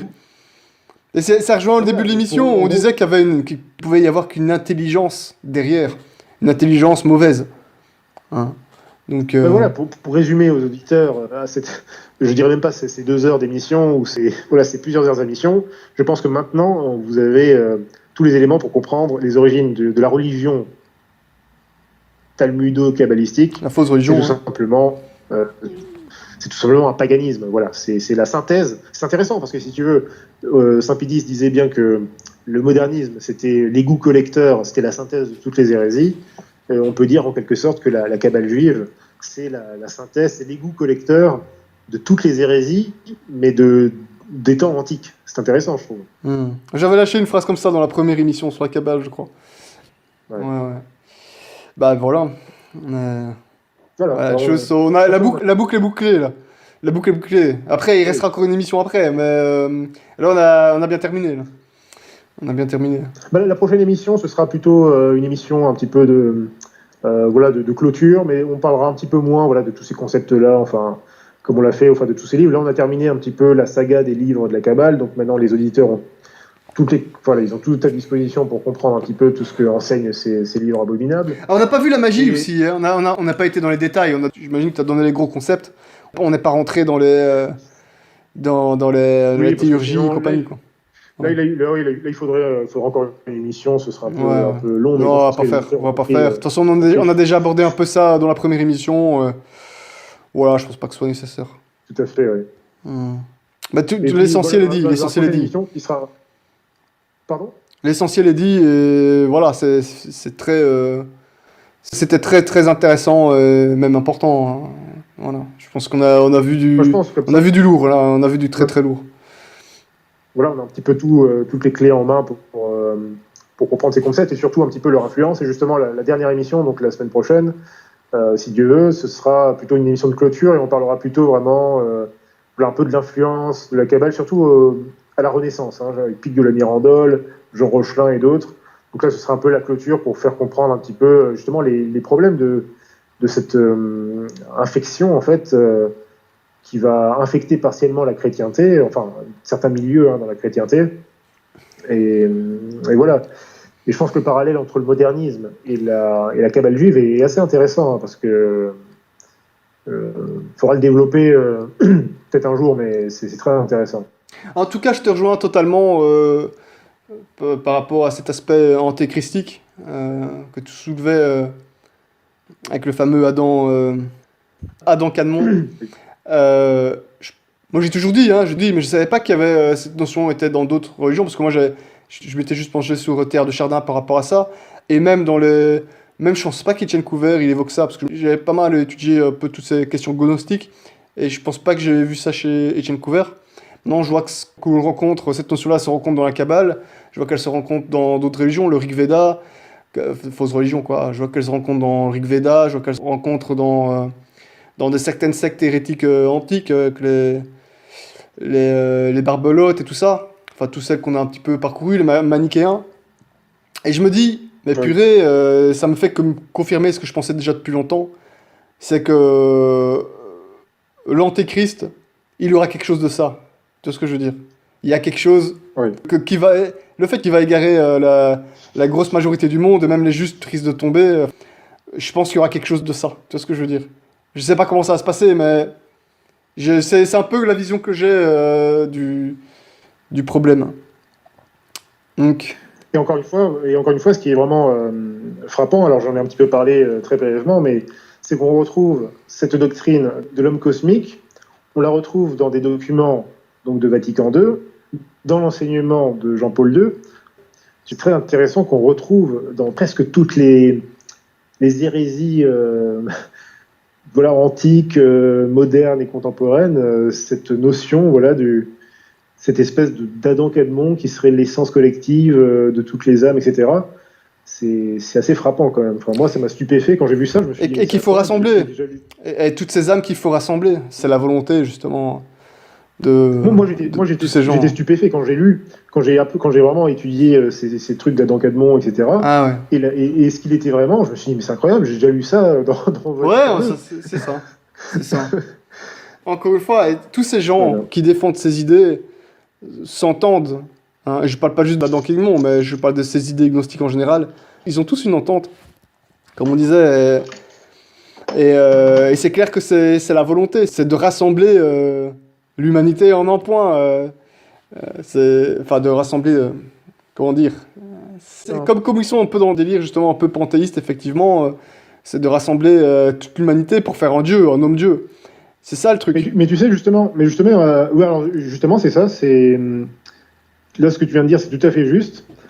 Et alors, c'est plutôt, justement, c'est pour ça qu'ils bataillent. Hein. Comme on l'a dit, c'est un peu une espèce de fausse divinisation de l'homme, c'est-à-dire on divinise l'homme comme ça, en niant finalement le péché originel, en niant le mérite, en niant toute la c'est-à-dire la doctrine du salut, etc.